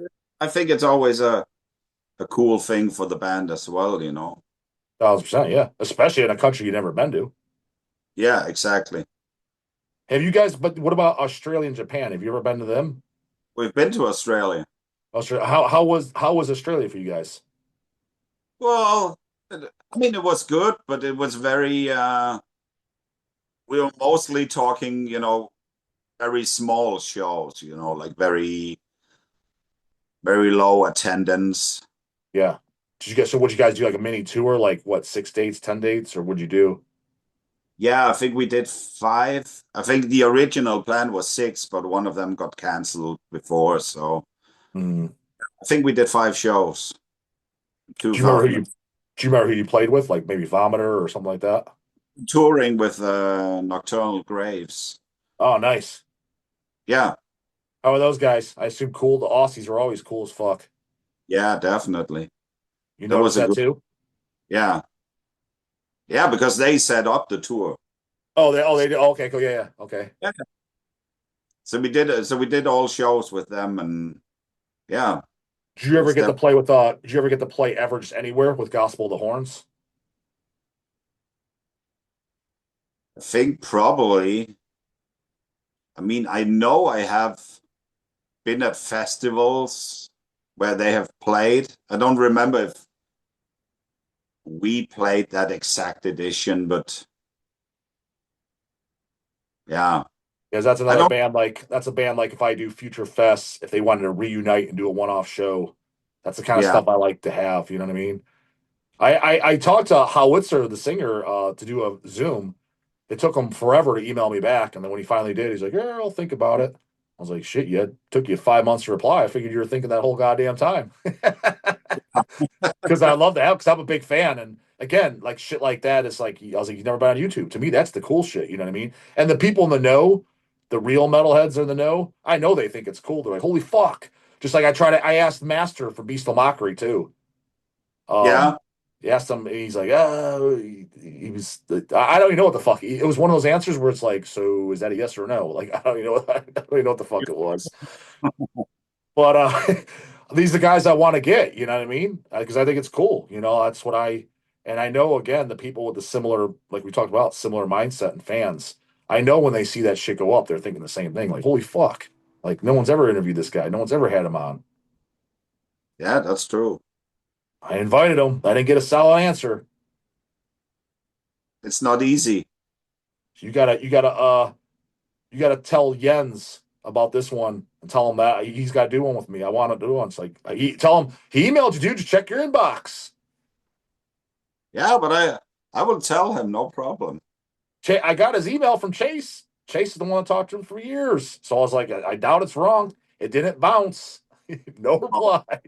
I thought for sure he was going to at least reply and say no, something. yeah, Nothing. yeah, I'm like, what the fuck, man? Why would you not reply to me, man? I was crying for weeks. Hurt my feelings. yeah. Anyways, But Aster. it's no different from, from written magazines, because I remember all these stories as well, like Yeah, but band. that's more of a pain that I can understand that because actually, to be honest, people asked me to do written magazines. Now, granted, I replied to their fucking email, but I said, dude, I'm not writing that shit down. I was like, I'll do it in audio and then you can write it out. You still there, Aster? Yeah, yeah. Yeah, I'm getting a call. I'm hoping this doesn't knock us out. If it dies out, hopefully I'm gonna just let it end on itself. If I hit end, I have a feeling it ends this fucking Zoom. But if this thing ends abruptly, then we're just gonna end it there since I And we know. kept you over 2 hours anyways. But let me see if this Zoom just waiting for this goddamn thing to video call. But anyways, it's still going. But yeah, you can still hear me and see me. Yeah, I can. Cool. But yeah, we'll probably just end it there just because I have a feeling this thing's gonna time on out. But I kept you over 2 hours. What's 11:30? What time do you go to bed? Oh, I don't know, not that early, so it's not a problem. Okay. Yeah, but it's I'm this is a good I'm one, 2 hours. And but I'm a nocturnal creature, so what's that? I'm a nocturnal creature, so it's no problem. Okay, cool. Yeah, but there's nothing else you wanted to go over and shout out or anything? Not for the moment, I think. But Okay, yeah, cool. but now we've done it, and yeah, But yeah, it's in the books, and then like I said, we'll do an entire band in person at the Hell's Warehouse on the Friday before the show, yeah, as long as the other guys are game for it. Yeah, let Jens know that I'm looking for him, and then Hervé know about those shirts, and we talked about visas. Guess new dog material. We'll just keep waiting. You got 2 songs and stuff, so we're looking at a full length, and definitely. probably what, a couple more years. I mean, I, realistically, for everything done, probably a couple more years, right? sooner, hopefully sooner, but we will see. Yeah. I, But I, I never to make any kind of promises, because I think that's just bullshit. Because I don't know a date anyway. well, if you ever have anything you want, like shout it out on the channel. I don't know, maybe if you have a demo recording you want me to post on the channel, anything. If you ever want anything on there, obviously, you got my email. I'll post it, and that's great advertisement. You know what I mean? Like helps big time on the YouTube. You know what I mean? Yeah, So if anything you want posted when it comes up to where you're like, hey, got this demo, or I want to post this track part of the album, whatever. I'll post it. Even if whether you're working with Hells or not, I'll still post it. I mean, if you want to work with Hells, that would be definitely yeah. preferred. But if you don't, I'd still I think post it too. we could probably work that one out. Yeah. I mean, yeah, because even I think remember we'll work something out. Because as long as you want to work with Hells, I know Chase would be more than willing. Talk to him, and him and I can go back and forth. But we'll definitely make sure we want to. The next full length, we definitely want to do it. I can tell you that. Ah, That's for sure. but that's cool to know. Yeah. No way. So some bands get a little shy about asking or not sure, but I was like, I know I'm speaking for all of us. I was like, oh no, we definitely want to do it. That's for sure. That's good to know. So Yeah. we probably continue the way we have done on for the last few years, with releasing stuff on Hells in the US and on Osmose in Europe. Oh, yeah, actually, speak. That's one last thing I want to ask you. You, fuck, if you did, you repressed it.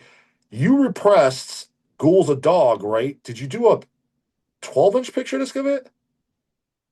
Well, I never repressed it. It was repressed Who in. did it then? There's a shaped CD, right?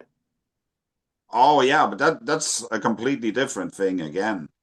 The Shape CD is from Colombia. Yeah, yeah, shaped CD, which I own Yeah, that. I remember that was repressed, but then but I but have pictured in my mind it was repressed on 12-inch and 12-inch pictures like over a decade ago. Am I correct? yeah, the I think the picture disc came out, yeah, probably around 20 years ago as well.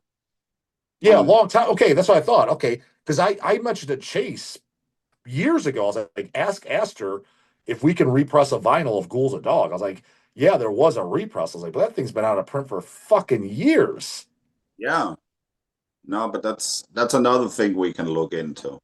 Yeah, some of the stuff because like we're out of most. We have some of the Osmos pressings of like I think we have the Hell's pressing, a few of those of the Hollow Mass. Death and Beyond, I think we're completely out of. Horrors of Satan, I think we maybe just ran out of again, but we had like 20 or so from Osmos again.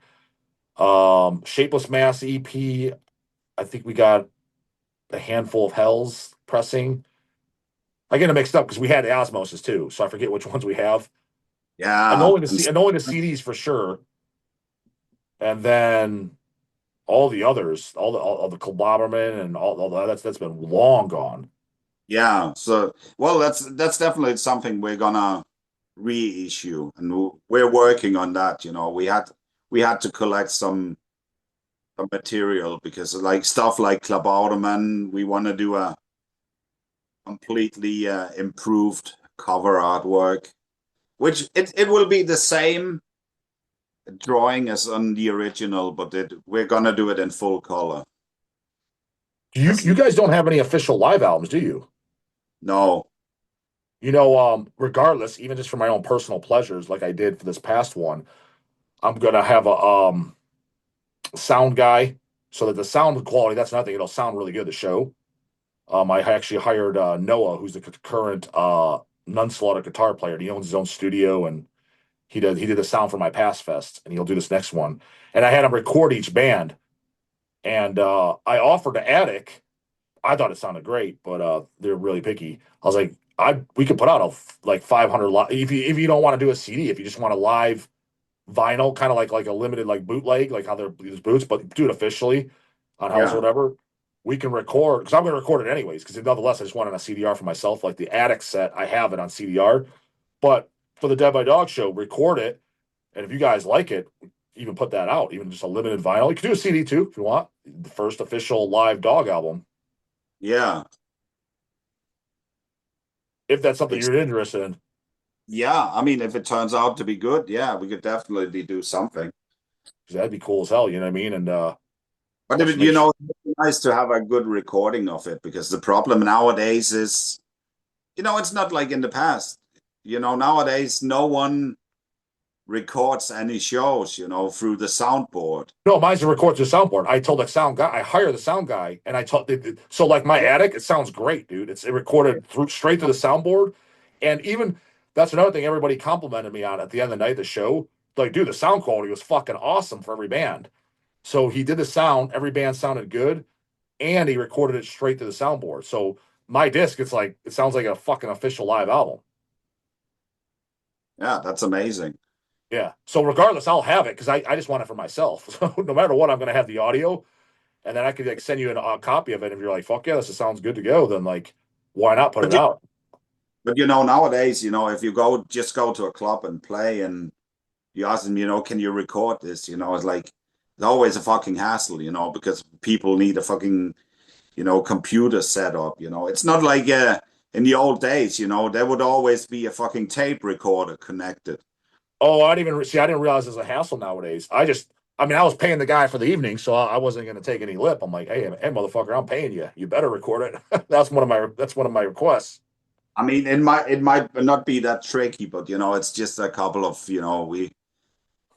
a couple of times where we asked for it, and yeah, it was very complicated. Shit, so 2026 might be your year, Aster. You guys get to come to the US for the first time, and you might have a live album coming out too. Let's see how we do it. Exactly. Things are looking up for you, looking up for the old dog. Yeah, hopefully. Yeah. All right. Well, dude, I'll let you go. It's almost the witching hour over there for you, right? Yeah, must be. Yes. But yeah, no, it was good talking to you finally, Aster. Only gotten to talk to you through emails. It's the first time we've ever spoken through, obviously not person, but the next closest thing. But it was definitely good to finally get to chat. Hopefully it lived up to your expectations. Yeah, you absolutely did. Yeah, they always come out good. I always enjoy doing these, the guys. Yeah. Yeah, so like I said, just I gotta get Jens next. Hopefully Yeah, he'll be into doing it. I hear he's quite a character. I've heard a lot of stories, you I know. that he is, but Yeah, I promised to ask him. Yeah. yeah, absolutely. So if nothing else, he'll see this and maybe it'll inspire him too. Like, hey, yeah, I want to jump on too. Yeah, I might Got send some him the link and tell him watch the last 2 minutes and Yeah, we'll talk about we can even talk about Arnold Schwarzenegger movies and Stallone movies and oh, that's it. Cobra and all that shit. Well, I know you could do that. 'Cause he likes all that shit, right? To my knowledge. Yep, Exactly. See, I know more about him than he knows. exactly. There's no Cool. secret there. Yeah. All right, Aster, I'll let you go. But yeah, good talking to you, man. And yeah, we'll stay in touch. You have my email. If you need anything, you know where to hit me up. All right, thanks for everything, man. Absolutely. Later, dude. Later, Later. guys.